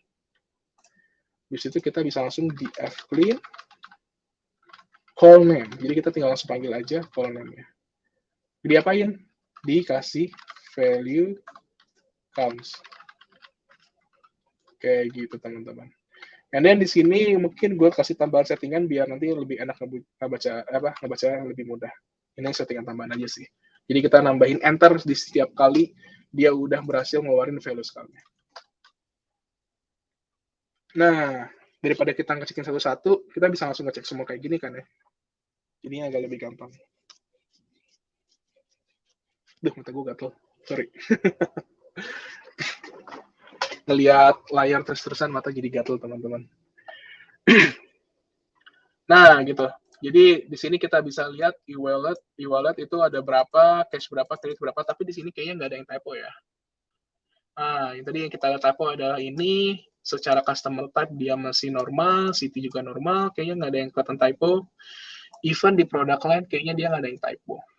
Kayak gitu. Kalau typo tuh langsung kelihatan nih, biasanya angkanya kecil-kecil dan sebenarnya secara intuisi kita tahu harusnya nggak kayak gitu isinya. Kayak gitu. Nah, kita benerin dulu yang typo-typonya. Jadi di sini mungkin agak template, jadi teman-teman kalau misalkan nge-replacing data, kan kita harus nge-replace data yang salah-salah itu jadi yang benar. Itu bisa dicari aja how to replace data in pandas di Google kayak gitu. Tapi sebenarnya teman-teman butuh dulu yang namanya dictionary. Jadi ini adalah salah satu data dalam Python yang teman-teman bisa gunakan. Mungkin emang sebenarnya banyak ya. Tadi kita udah pakai kurung kotak, ada yang pakai kurung kurawal, Itu sebenarnya tipe-tipe data yang berbeda dalam Python kayak gitu. Ada yang disebutnya list, ada yang disebutnya dictionary. Tapi intinya adalah kalau misalkan pakai data kayak gitu, jadi teman-teman punya satu baskom yang teman-teman ada tempat satu-satu untuk diisi data. Jadi variabelnya banyak di dalamnya. Kayak gitu. Tapi itu emang kita nggak terlalu bahas di sini. Teman-teman bisa dicari aja list and dictionary Python di Google. Kalau teman-teman pengen diajarin hal tersebut secara detail, teman-teman bisa langsung daftar aja FSDA karena untuk ngebahas itu kita 1 hari sendiri sebenarnya. Kayak gitu. Jadi kita ngebahas detail-detail penggunaan list, detail-detail penggunaan dictionary di FSDA, teman-teman. Tapi buat teman-teman yang sekarang hari ini ngeliat lecture ini, sebenarnya nanti bisa ikutin aja secara template. Kayak gitu. Oke. Jadi di sini gue akan pasang-pasangin, kalau dictionary itu dia jadi pasang-pasangan per masing-masing kontainernya. Dan kontainer itu akan dipisahkan dengan koma. Jadi pertama gue akan memasangkan male dengan M kecil dengan male yang M-nya gede. Kayak gitu. And then gue put female dengan female yang F-nya gede. Di situ gue put, lanjut lagi, langsung aja FML dengan female gini. Karena tadi kita lihat bahwa dia ada 3 yang salah ya. Kayak gitu. Nah, ini langsung aja. Gue akan nge-create satu variabel baru lagi. df replace sama dengan df clean. Yang gue akan replace berdasarkan apa? Berdasarkan dictionary typo yang tadi kita ada buat di sini. Dict typo. And then kita lihat hasilnya. Menggunakan head lagi ya teman-teman. Jadi kita lihat aja. Sebenarnya teman-teman nggak pakai head nggak apa-apa sih, bisa aja. Cuman banyak banget ke bawah kayak gitu. Gue tidak suka lihat terlalu banyak. Jadi gue biasanya lihat aja 5 atas. Oke. Jadi harusnya kayaknya udah mulai benar. Atau mungkin kita bisa lebih panjang lagi, kita bisa head 10. Jadi kita bisa ngeprint 10 teratas. Kayak gitu. Tadi kita udah gantikan ya. Di sini harusnya ada langsung, di baris berapa tadi? Di baris 14 ya. Tapi sebenarnya ini harusnya udah keganti sih teman-teman. Kita bisa cek aja deh pakai ini lagi. Kita cek pakai ini lagi di bawahnya. Tadi kan harusnya dia count-nya itu jadi benar ya. Di sini gue akan cek gendernya, value count-nya berapa dari df replace. Nah, udah jadi tinggal male and female. Kayak gitu. Jadi itu salah satu pertama dari cleaning data. Jadi kita membenarkan typo. Dan apalagi sih yang bisa kita lakuin? Next-nya sebenarnya kita bisa lihat ini. Ada nggak sih data duplikasi? Kayak gitu. Data duplikasi itu penting banget. Kalau di case-nya ini per baris itu menandakan suatu transaksi. Kalau misalkan menandakan suatu transaksi ini, berarti sebenarnya yang paling granular itu adalah di invoice-nya. Invoice-nya nggak mungkin sama satu sama lain, kayak gitu, teman-teman. Kalau branch kan masih sama satu sama lain. City mungkin masih sama. Kalau date, possible masih sama satu sama lain. Mungkin ada 2 transaksi di hari tersebut. Tapi kalau invoice, harusnya di sini dia nggak mungkin sama, teman-teman. Jadi kita cek dulu apakah invoice-nya ada yang muncul 2 kali apa enggak. Kalau ternyata ada muncul 2 kali, kita harus treatment satu-satu. Tapi gimana cara kita ngedetect-nya? Basically ngedetect-nya easy aja. Teman-teman di sini tinggal langsung pakai satu function namanya duplicated. Jadi dari data frame yang kita punya terakhir, namanya kan df replace. Kita cek di invoice ID, itu ada duplikatnya ada apa? Kayak gitu. Duplicated ini bakal ngasih tahu, oh baris ini dia duplikat apa enggak kayak gitu. Jadi isinya dia false. Tapi biar kita lebih enak menginterpretasinya, kita sum aja. Jadi ini mungkin gimana caranya true false itu digabungin jadi satu kayak gitu. Ternyata invoice ID-nya dia tidak ada yang duplicate. Kayak gitu. Oke, jadi kita sudah ngecek duplikatnya juga. Sebenarnya banyak hal lain yang bisa teman-teman explore dalam cleaning data. Intinya adalah objektifnya gini. Kalau data tersebut menunjukkan sesuatu yang seharusnya tidak seperti itu, teman-teman harus treatment dulu. Kayak gitu. Kayak tadi kita lihat gendernya dia ada yang FML, which is tidak make sense kan. Jadi kita ganti jadi female. Invoice-nya kemungkinan dia ada yang double muncul 2 kali. Itu artinya apa tuh? Apakah dia jadi 2 kali karena ada sesuatu gitu? Apakah dia emang human error aja, jadi di input 2 kali? Itu harus dicek dulu. Kayak gitu. Nah, kurang lebih sih cleaning data yang lumayan simple kayak gini sih teman-teman. Kalau teman-teman mungkin merasa kayak masih banyak yang kayak, aduh ini pusing, ini gimana, ini kenapa gini, teman-teman bisa di googling aja dulu, atau teman-teman nanti bisa di replay lagi aja untuk lecture hari ini. Kalau pengen belajar lebih dalamnya banget lagi sampai advance level, cek FSDA. Nanti ketemu sama gue di situ belajar Python kita 3 minggu. Oke, kita akan lanjut lagi. Gue ngebuat satu cell text, sekarang kita akan masuk yang tadi gue bilang, kita hari ini nggak cuma belajar cleaning data, read data doang, tapi kita akan belajar sampai EDA, yaitu Exploratory Data Analysis, sampai ke data visualization-nya juga. EDA itu apa? EDA itu sebenarnya nanti teman-teman nyari insight dalam si data teman-teman sih. Kayak gitu. Oke, kita langsung aja, kita buat header namanya EDA. Nah, sekarang gue buat satu header lagi, tapi header level kecil, jadi gue pakai pagarnya 2 kali. Sekarang kita pengen cek daily trend overall. Kayak gitu. Jadi ini header 1, header 2. Biar nanti di sininya, nah ada cabang kayak gini nih. Kayak gitu. Jadi tadi gue pakai pagar 2 kali ya teman-teman. Karena di sini pakai pagar 1 kali. Ini header 2 gue. Oke, di sini sekarang kita akan ngecek agregat daily trend revenue.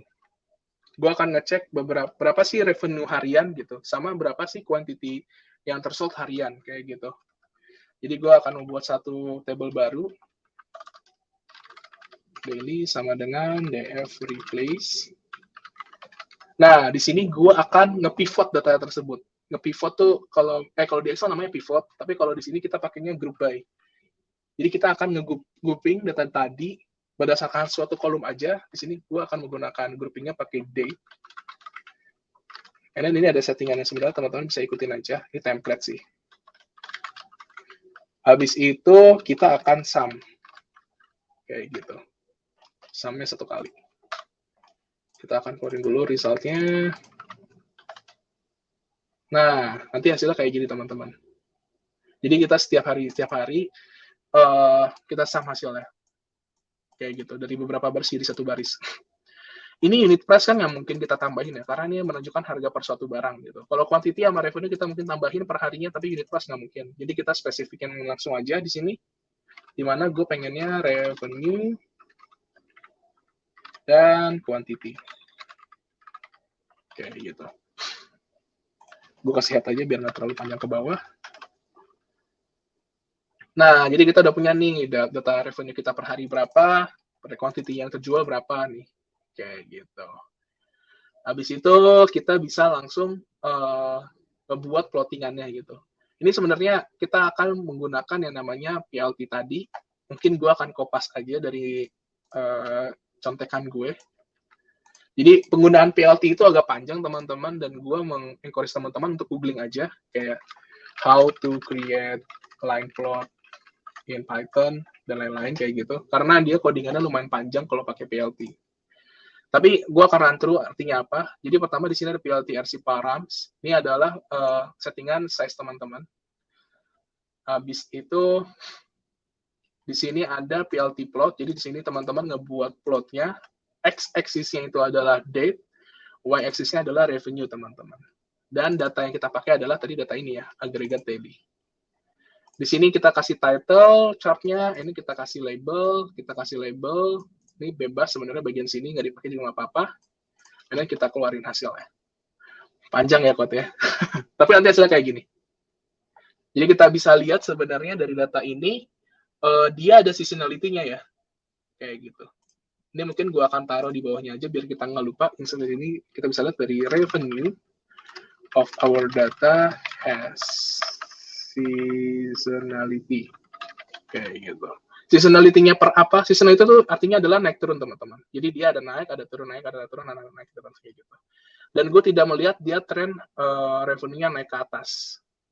gue melihat trennya itu cuma dia naik turun pada satu tempat yang sama. Jadi dia cuma punya seasonality biasa. Itu sebenarnya bisa di deep dive lagi, apakah dia per minggu, jangan-jangan setiap hari minggu dia emang ada penjualan, tapi kalau di hari-hari kerja dia tidak penjualan. Itu nanti bisa dicek. Jadi gitu, tadi kita penggunaan PLT. PLT itu adalah matlablib, teman-teman. Agak panjang penggunaan PLT, makanya biasanya teman-teman bakal menemukan orang-orang pakai Seaborn, teman-teman. Gue akan mencoba menggunakan Seaborn ya di sini, abis ini. Kalau Seaborn, gue ngebuat line plot. Misalkan gue nge-create line plot, SNS line plot, gue akan menggunakan datanya itu adalah AGG daily, aggregate daily, x-axisnya adalah date, y-axisnya adalah quantity. Tadi kan kita punya quantity harian ya berapa. Udah, satu baris aja. Tada. Hasilnya juga sama. Kayak gitu. Itulah penggunaan Seaborn. Jadi kita bisa langsung dapetin agregat per harinya. And then kita bisa langsung next lagi, teman-teman.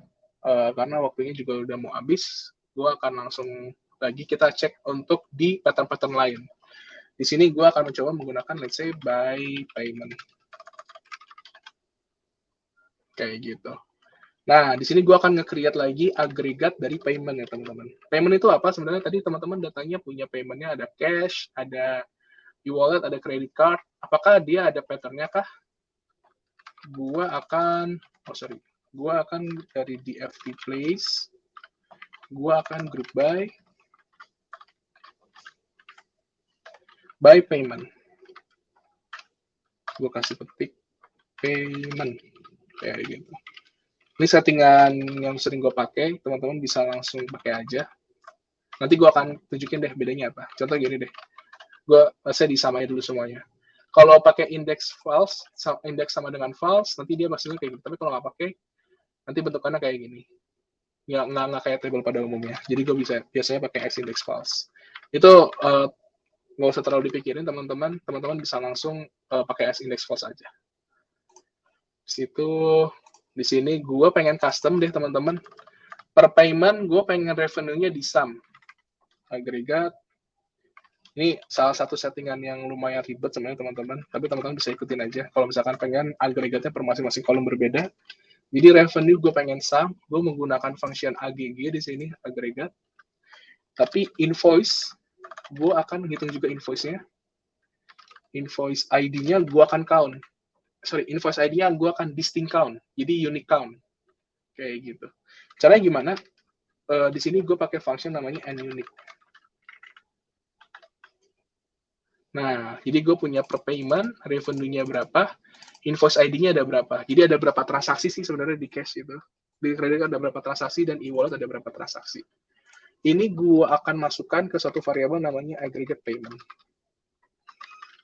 Kayak gitu. Sini aggregate payment. Nah, selanjutnya kita akan ngebuat bar plotnya dari sini, teman-teman. Gimana cara buatnya? SNS bar plot. Jadi gue pakai Seaborn lagi. Apa yang gue pengen ini? Bar plot payment sebagai x-axis. Revenue sebagai y-axisnya. And then di sini data gue akan menggunakan AGG payment. Kayak gitu. Gede banget teman-teman ya. Kita coba kecilin deh teman-teman. Karena tadi kita settingan di atas, panjang kan datanya. Gue pengen lebih kecil aja. Jadi gue bisa kopas ini, ke sini. Gue pengen datanya setengah panjangnya aja. Oke, jadi kita bisa lihat cash-nya itu sekitaran berapa, credit card-nya sekitaran berapa, and e-wallet-nya sekitaran berapa.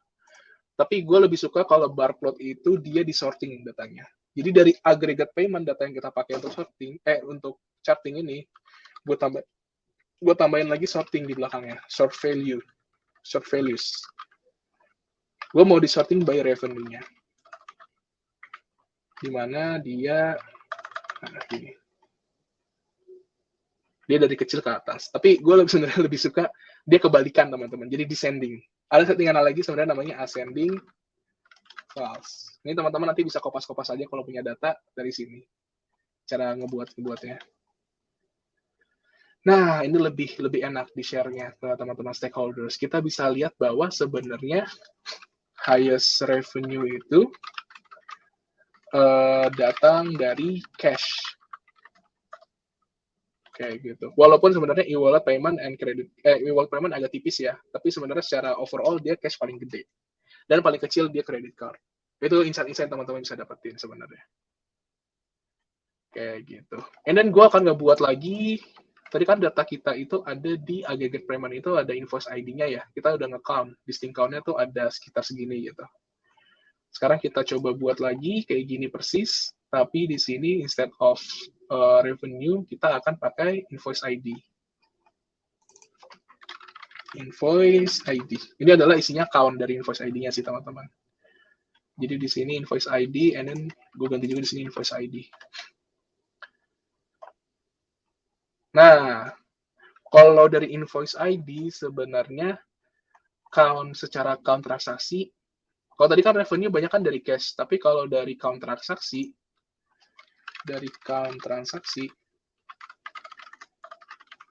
e-wallet paling banyak. Sorry ya, mungkin bahasanya agak masih coret-coretan doang, tapi sebenarnya nanti kalau misalkan teman-teman nge-present ini, itu nanti bahasanya agak mungkin lebih bagus lagi aja, kayak mungkin dikasih angkanya dan segala macam kayak gitu. Tapi ini cuma buat contoh aja, buat catatan teman-teman. Kayak gitu. Nah, teman-teman juga bisa ini sih ngebuat kayak pie chart gitu. Let's say gue pengen ngelihat volume dari per masing-masing payment. Kalian kan ada cash, e-wallet, and credit card. Itu secara volumenya itu revenue-nya gimana kayak gitu pembagiannya. Nah, gue bisa pakai pie chart. Ini biasa untuk visualisasi emang codingannya agak panjang, bisa di copy aja sebenarnya teman-teman. Oke, gue sambil buka Google. Nah, ini gue udah siapin nih. Jadi di sini gue pakai PLT Pie. Gue akan masukkan datanya aggregate revenue, and then labelnya ini gue pakai label yang ada di payment. Habis itu di sini ada settingan persentasenya aja sih. Ini settingan untuk berapa desimal yang muncul di belakangnya. Di sini gue pengen 1 desimal aja muncul di belakangnya. Dari sini kita bisa lihat bahwa paling tinggi itu ada di cash. Cash itu secara revenue volumenya 34,7%. Dan itu di atas paling kecil ada credit card yang dimana 31,2, berarti di atas 3,5% ya, di atas 3,5% dari credit card.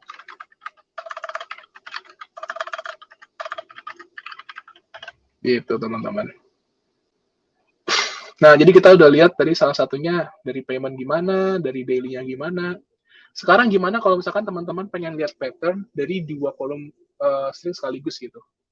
Di sini coba gue ngelihat by gender and by product type. And by, jadi gue lihat combination-nya ya. Sekarang datanya gue panggil lagi df replace.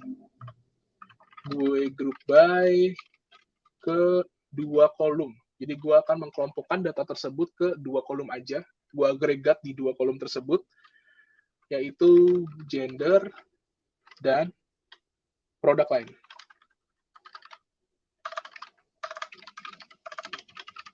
Oke, gitu. Oh, hal yang kecil. Nah, ini settingan as index file. Sebenarnya ini pattern aja, teman-teman. Bisa dipakai. And then gue count unique. Jadi gue pengen lihat transaksi per masing gender produk lain itu gimana sih. Karena gini, gue mikir pasti kan kayak female mungkin bakal lebih banyak di produk-produk yang berbau-bau female gitu. Apakah benar apa enggak gitu di supermarket kita hari ini. Dia ada kayak sport travel, ada health and beauty nih biasanya pastikan cewek-cewek. Kalau electronic accessories biasanya mungkin cowok gitu yang lebih banyak count-nya. Jadi kita bisa cek aja. Apakah benar pattern-pattern itu terjadi. Oh, di sini yang gue pengen count unique adalah si invoice ID-nya. Jadi ini kan yang merepresent per masing-masing transaksi. Kayak gitu. And unique. Oke, kita udah dapat per gender, per product line, transaksinya ada berapa nih teman-teman. Ini kita coba masukin dulu ke suatu variabel namanya aggregate gender. And then, gue panggil lagi di bawahnya aggregate gender head. Oke, datanya udah ke-save di aggregate gender ini secara benar ya teman-teman. Next ya, kita coba ngebuat barplotnya lagi teman-teman. Cara ngebuat barplotnya gimana? Kita bisa pakai barplot yang ini nih, Seaborn tadi. Tapi nanti settingannya agak berbeda sedikit teman-teman. Dimana dari data kita ini, kita pengen pakai product line buat sebagai x-axis. And then invoice ID sebagai y-axis-nya. Y-axis itu yang ke atas, x-axis yang ke kanan teman-teman ya. Kalau misalkan teman-teman bingung. Habis itu data yang gue pakai adalah aggregate gender. Ini gue hapus, gue jadi aggregate gender. Satu tambahan lagi, karena di sini kita pakai gender and product line, settingan lagi, gue pakai settingan hue sama dengan gender. Jadi nanti yang membedakan gender female dan male itu adalah warna di sini. Oh, oke. What's wrong with this? Oh, ini ada spasinya kemasukan. Oke.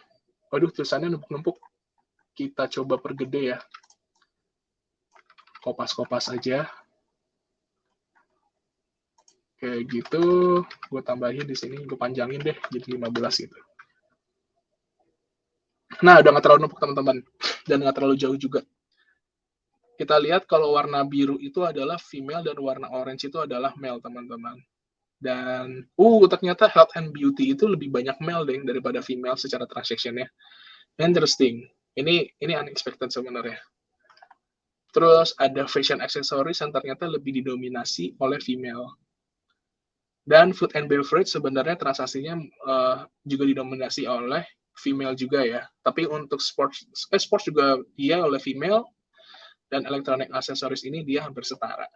Kayak gitu. Nah, itu tadi yang gue sebutin sebenarnya bisa di list out. Kayak fashion, accessories didominasi oleh female. Dan seterusnya. Jadi teman-teman dari masing-masing per visualisasi dan per masing-masing per agregat itu sudah bisa ngedapetin kayak, insight apa sih sebenarnya kita bisa dapetin kayak gitu. Dan itu biasanya teman-teman nanti bisa dikumpulin jadi satu kan. Habis itu biasanya teman-teman bisa present ke stakeholders. Biasanya kalau dari gue bakal nge-save atau nge-screenshot aja hasil dari chartingnya ini ke, misalkan gue punya PowerPoint, terus gue bilang bahwa, ini sebenarnya poin-poinnya adalah kita dapetin fashion aksesoris kita sebenarnya didominasi oleh female. Sedangkan health and beauty, unexpectedly, ternyata itu didominasi oleh customer-customer kita yang male gitu. Nah, itu sebenarnya bakal jadi insight-insight yang bagus. Jadi bisa di screenshot ke PowerPoint dan lain-lain. Dan itu nanti kita kasih poin-poinnya lagi. Jadi itu sebenarnya yang dilakuin di EDA. Jadi kita agregat, kita visualisasi, habis itu kita coba dapetin insight apa, penemuan apa dari data-data agregat tersebut, dari pattern-pattern tersebut, yang sebenarnya bisa meaningful terhadap bisnis kita. Kayak gitu. Right. Jadi sebenarnya banyak banget yang bisa dieksplor di sini. Nanti teman-teman bisa coba-coba aja, karena kan kita baru pakai beberapa kolom aja buat lihat patternnya. Tapi untuk EDA-nya kurang lebih sampai situ aja. Mungkin gue sedikit recap lagi. Jadi kita udah belajar apa aja untuk di praktikalnya ini. Tadi kita udah dari awal gimana kita ngebaca, kita udah dari awal belajar apa itu variables, penggunaan variables, and then tadi kita udah belajar apa itu looping, gimana cara kita pakai looping biar kita nggak usah nulis codingan kita berkali-kali. Tadi kita juga udah tahu caranya kita import libraries. Nah, ketika kita udah masuk ke data, kita menggunakan Pandas untuk membaca data kita. Banyak framework-nya yang bisa dipakai untuk membaca data. Teman-teman bisa langsung cari aja di Google. Kayak gitu, tadi kita kebetulan bacanya dari data Google Sheet, teman-teman, atau data Excel-nya Google. Terus kita tadi juga udah belajar gimana ngecekin typos. Tadi menggunakan values count ya, kita ngecek typos-nya. Habis itu gimana ngecek duplicate, kita tadi menggunakan duplicated.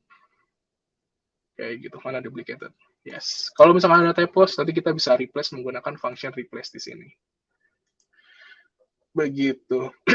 Terus tadi kita udah masuk ke EDA, gimana caranya kita mengagregat data menggunakan group by di sini. Jadi teman-teman tadi juga udah belajar, and then beberapa kolom lainnya ditambahin atau dijadiin count.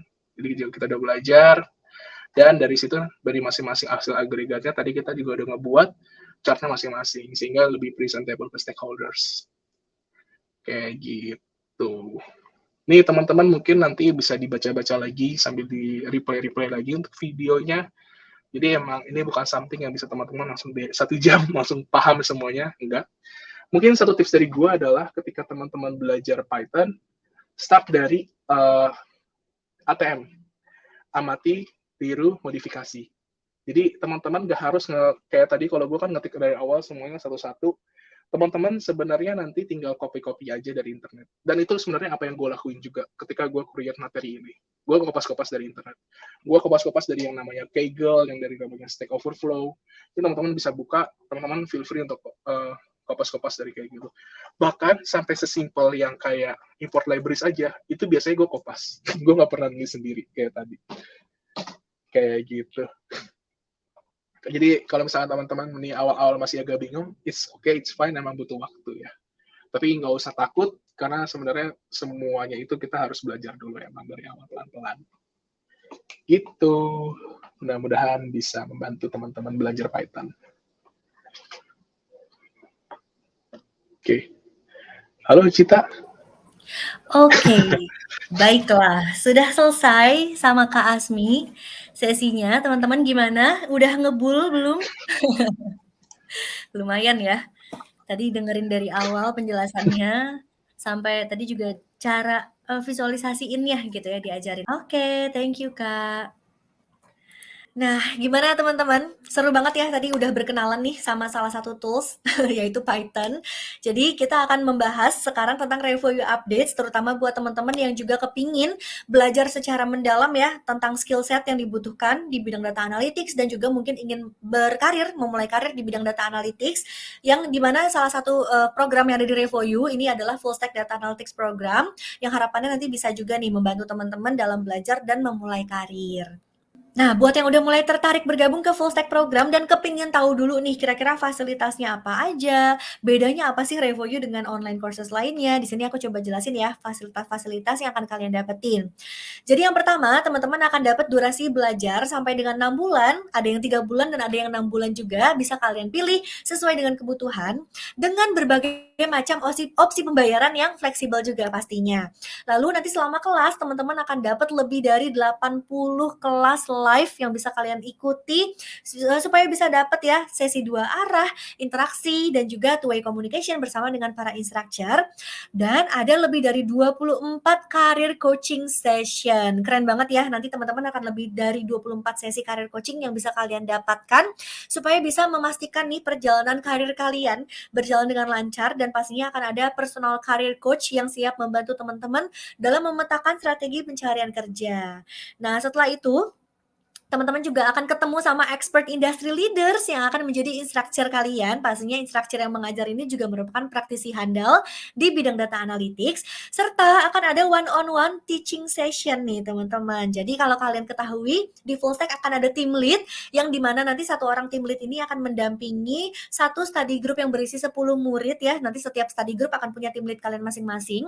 Tapi selain nanti mendampingi proses belajar di kelas, teman-teman juga bisa request sesi one-on-one session bersama dengan tim lead kalian masing-masing untuk bisa diskusi lebih lanjut nih. Kalau pengen tanya-tanya tentang materi atau mungkin mau diskusi dan tanya tentang tugas, silahkan teman-teman bisa request sesi one-on-one supaya nanti teman-teman bisa semakin memahami dan mendapatkan materi-materi, bisa mengikuti kelas-kelasnya juga secara lebih maksimal lagi. Selain ada teaching session bersama dengan tim lead nih teman-teman, nanti kalian juga akan dapat 3 level of assignment. Jadi tugas-tugasnya ada 3. Jadi yang pertama ada basic ataupun foundation, lalu yang kedua ada tugas-tugas intermediate, dan yang ketiga ada tugas-tugas advance, di mana nih spill sedikit ya teman-teman, tugas advance yang ada di Full Stack Review biasanya 11-12 sama technical interview yang ada di perusahaan-perusahaan. Jadi harapannya nih kalau teman-teman bergabung dan mengerjakan tugas-tugas advance, pastinya teman-teman juga bisa semakin terbiasa ya, dan juga bisa semakin lancar nantinya kalau dapat technical case study interview di perusahaan impian kalian. Nah, selain kalian dapetin, kelas-kelas bersama dengan para instructor, team lead, dan juga career coach, kalian juga bisa dapat nih kelas bersama dengan mental health counselor jika dibutuhkan. Nah, yang paling seru nih, yang paling juga, di sini pasti dicari-cari nih buat teman-teman yang terutama yang, job seeker ya, akan ada career support, lalu akan ada personal career coach yang siap membantu memetakan strategi pencarian kerja yang sesuai dengan kondisi dan kebutuhan kalian, serta akan ada project dengan personalized mentor dan karena ada personalized mentor yang mendampingi pengerjaan project, pastinya nanti hasil dari projectnya bisa makin maksimal, supaya teman-teman bisa semakin pede lagi nih, mau menjadikan portofolio dari hasil project-project kalian. Jadi buat teman-teman di sini yang asalnya fresh graduate ataupun career switcher, gimana caranya supaya tetap bisa bersaing sama kandidat lainnya, silahkan bisa dimanfaatkan, dikerjakan aja project-projectnya dan tenang aja akan ada personalized mentor yang membantu pengerjaan projectnya. Dan juga teman-teman akan dapat community job board dan setelah lulus juga akan ada post graduation program. Jadi buat teman-teman yang udah lulus dan udah jadi alumni, tenang aja, teman-teman tetap bisa ikutan belajar di kelas-kelas eksklusif, bisa tetap ikutan meng-upskill diri gitu ya. Apalagi kalau misalnya sebelumnya nih pada saat kalian belajar ada tools-tools yang belum pernah kalian pelajari sebelumnya, ternyata sekarang wah lagi happening banget nih di dunia data analytics gitu ya. Atau mungkin ada tren-tren baru yang kalian ingin pelajari, silahkan nih teman-teman akan disediakan kelas-kelas eksklusif supaya teman-teman walaupun nanti udah jadi alumni ya, tetap bisa up to date sama perkembangan zaman dan tetap bisa bersaing sama kandidat lainnya. Setelah itu juga bisa bernetworking ke para alumni dan juga ke para instruktur yang mengajar, di mana fasilitas-fasilitas ini bisa kalian dapatkan dengan tuition fee sebesar 20 juta rupiah, sedangkan kalau di tempat lain bisa sampai dengan 24 juta rupiah dengan durasi belajar dan juga fasilitas yang tidak selengkap di Revoyu nih teman-teman. Jadi mudah-mudahan teman-teman udah punya gambaran dulu ya kira-kira kalau misalnya kepingin bergabung ke full stack program, ini bakalan dapat apa aja dan juga kira-kira gimana nih proses belajar dan juga proses pencarian kerja kalian. Oke, kalau teman-teman di sini ada yang masih ragu-ragu kira-kira worth it nggak sih dengan tuition fee sekian dan fasilitas yang didapatkan? Aku coba rangkum ya teman-teman. Jadi di sini akan dapat lebih dari 150 jam kelas secara live oleh para industry leaders yang merupakan praktisi handal di bidang data analytics. Nah, kalau di tempat lain nggak sampai sebanyak ini ya. Lalu kalian juga bisa membangun portofolio dengan cara mengerjakan project-project di bidang data analytics yang nantinya selama pengerjaan project akan ada personalized mentor supaya hasil dari projectnya bisa semakin maksimal. Setelah itu akan ada one on one session bersama dengan career coach untuk bisa konsultasi karir, bisa dibantu dipetakan juga strategi pencarian kerja kalian, dan yang nggak bisa didapetin di mana-mana nih teman-teman kalau di Revoyu sudah ada lebih dari 6.000 alumni, komunitasnya udah besar banget, 6.000 alumni dan juga industry leaders yang di sini kalian juga bisa dapetin akses ke community ataupun ke eksklusif program di Revoyu community tersebut. Jadi pastinya ini semua bisa kalian dapetin dan kalau misalnya kalian kepingin tahu dulu ya review-review dari para alumni juga boleh banget silahkan bisa dicek di course report, di Switch Up ataupun di Google gitu ya. Dan untuk di Revoyu sendiri ini memiliki highest completion rate. Jadi memang para alumni dan juga para students ini udah dipastikan nih bisa belajar dengan maksimal dan berhasil menyelesaikan programnya serta berhasil nantinya mendapatkan pekerjaan di bidang data analytics. Nah, fasilitas-fasilitas ini bisa kalian dapetin ya dengan tuition fee sebesar 20 juta rupiah nih kalau bergabung di Full Stack Data Analytics Program di Revoyu. Buat yang penasaran, alumni kita nih udah kerja di mana aja sih sebenarnya? Nah, ini adalah beberapa contoh perusahaannya.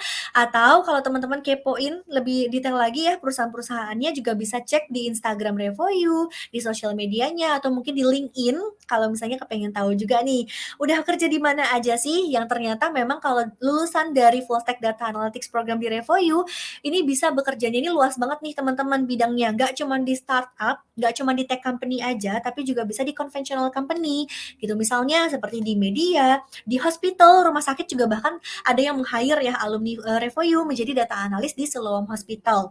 Atau mungkin di agency banking, food and beverage dan lain sebagainya. Jadi teman-teman tenang aja kalau pengen berkarir di bidang data analytics, pastinya nih karir goal kalian luas banget ya terbukanya dan company-company-nya juga industrinya bisa mengeksplor banyak banget nih, gak cuma tech company ataupun startup aja, ya kalian juga bisa masuk nih ke corporate ataupun conventional company. Nah, kalau misalnya kalian kepingin mengikuti jejak para alumni yang ada di Revoyu ya, teman-teman juga bisa bergabung nih di Full Stack Data Analytics Program dan mungkin nanti bisa juga menambahkan logo perusahaannya di slide yang ini ya teman-teman. Nah, karena di full stack program ini ada 2 pilihan, teman-teman bisa pilih yang 3 bulan ataupun 6 bulan sesuai dengan karir goal kalian masing-masing ya. Kalau kalian kepingin nih ikutan yang skill boosting-nya aja, di sini belajar intensif secara 3 bulan, terus nanti akan ketemu sama instructor, kalian bisa pilih program yang 3 bulan dengan tuition fee sebesar 17 juta rupiah, teman-teman. Gitu. Sedangkan buat teman-teman yang kepingin ambil program 6 bulan, di mana di sini akan dapat skill boosting-nya juga, plus akan ada career support dan career transforming, di mana teman-teman akan dibantuin untuk memulai karir, maka teman-teman bisa pilih program 6 bulan dengan tuition fee 20 juta rupiah. Nah, kalau teman-teman udah mulai tertarik bergabung, silahkan bisa daftar dulu dari sekarang, klik link pendaftaran yang ada di pin live chat YouTube atau yang tertera di layar teman-teman, karena teman-teman bisa ngetekin dulu gitu ya, daftarnya gratis, teman-teman bisa ngetekin dulu kuota full stack ini secara gratis, dan kalian bisa ikutin dulu serangkaian tes masuknya gitu. Nanti kalau misalnya kalian udah daftar, udah ngetekin kuota full stack-nya gitu ya, kalian bisa ikutin tes kecocokannya, dan setelah dinyatakan lolos dan dinyatakan cocok sama programnya, baru deh kalian bisa tanya-tanya dan diskusi lebih lanjut nih tentang opsi pembayaran apa yang mau kalian gunakan. Oke, sekarang aku mau jelasin tentang opsi pembayarannya nih teman-teman. Jadi yang pertama ada upfront ataupun lunas 100% di awal, lalu ada split payment, ini adalah cicilan sampai dengan 3 kali, dan cicilannya ini tanpa bunga serta tanpa biaya administrasi juga, gitu. Nah, tapi kalau teman-teman kepingin ikutan cicilan dengan tenor yang lebih panjang, di sini ada cicilan 6 bulan, 12 bulan, dan 18 bulan, di mana cicilannya bisa dimulai dari 900 ribuan per bulannya. Oke, yang paling terakhir, yang paling favorit, ada Study Now Pay Later atau SNPL ya. Jadi ini adalah cicilan tanpa DP yang bisa kalian gunakan, di mana nanti cicilannya ini sebesar 1 jutaan per bulan dan dibayarkan start dari bulan ke-7 setelah kalian lulus dari full stack program. Gitu. Jadi sesuai dengan namanya, kalian bisa study dulu sekarang, nanti pay-nya belakangan aja gitu ya, nyicilnya setelah kalian lulus dari full stack program. Gimana teman-teman tadi? Mudah-mudahan materinya bisa menambah insight ya tentang salah satu tools yaitu Python dan gimana cara menggunakan tools tersebut di bidang data analytics. Nah, sekarang aku mau jelasin tentang tugas nih buat teman-teman yang mungkin ada yang belum mengerjakan. Nah, aku mau mengingatkan lagi, ada 2 tugas selama kalian mengikuti serangkaian acara mini course. Yang pertama ada certification test. Ini adalah soal wajib ya. Ada 20 soal sertifikasi yang berkaitan dengan materi mini course. Ini wajib dikerjakan kalau kalian mau dapat sertifikat dan wajib lulus juga. Serta jangan lupa wajib hadir setiap hari karena kehadiran kalian akan sangat mempengaruhi pembagian sertifikatnya. Oke, untuk jawaban tidak dibagikan ya teman-teman.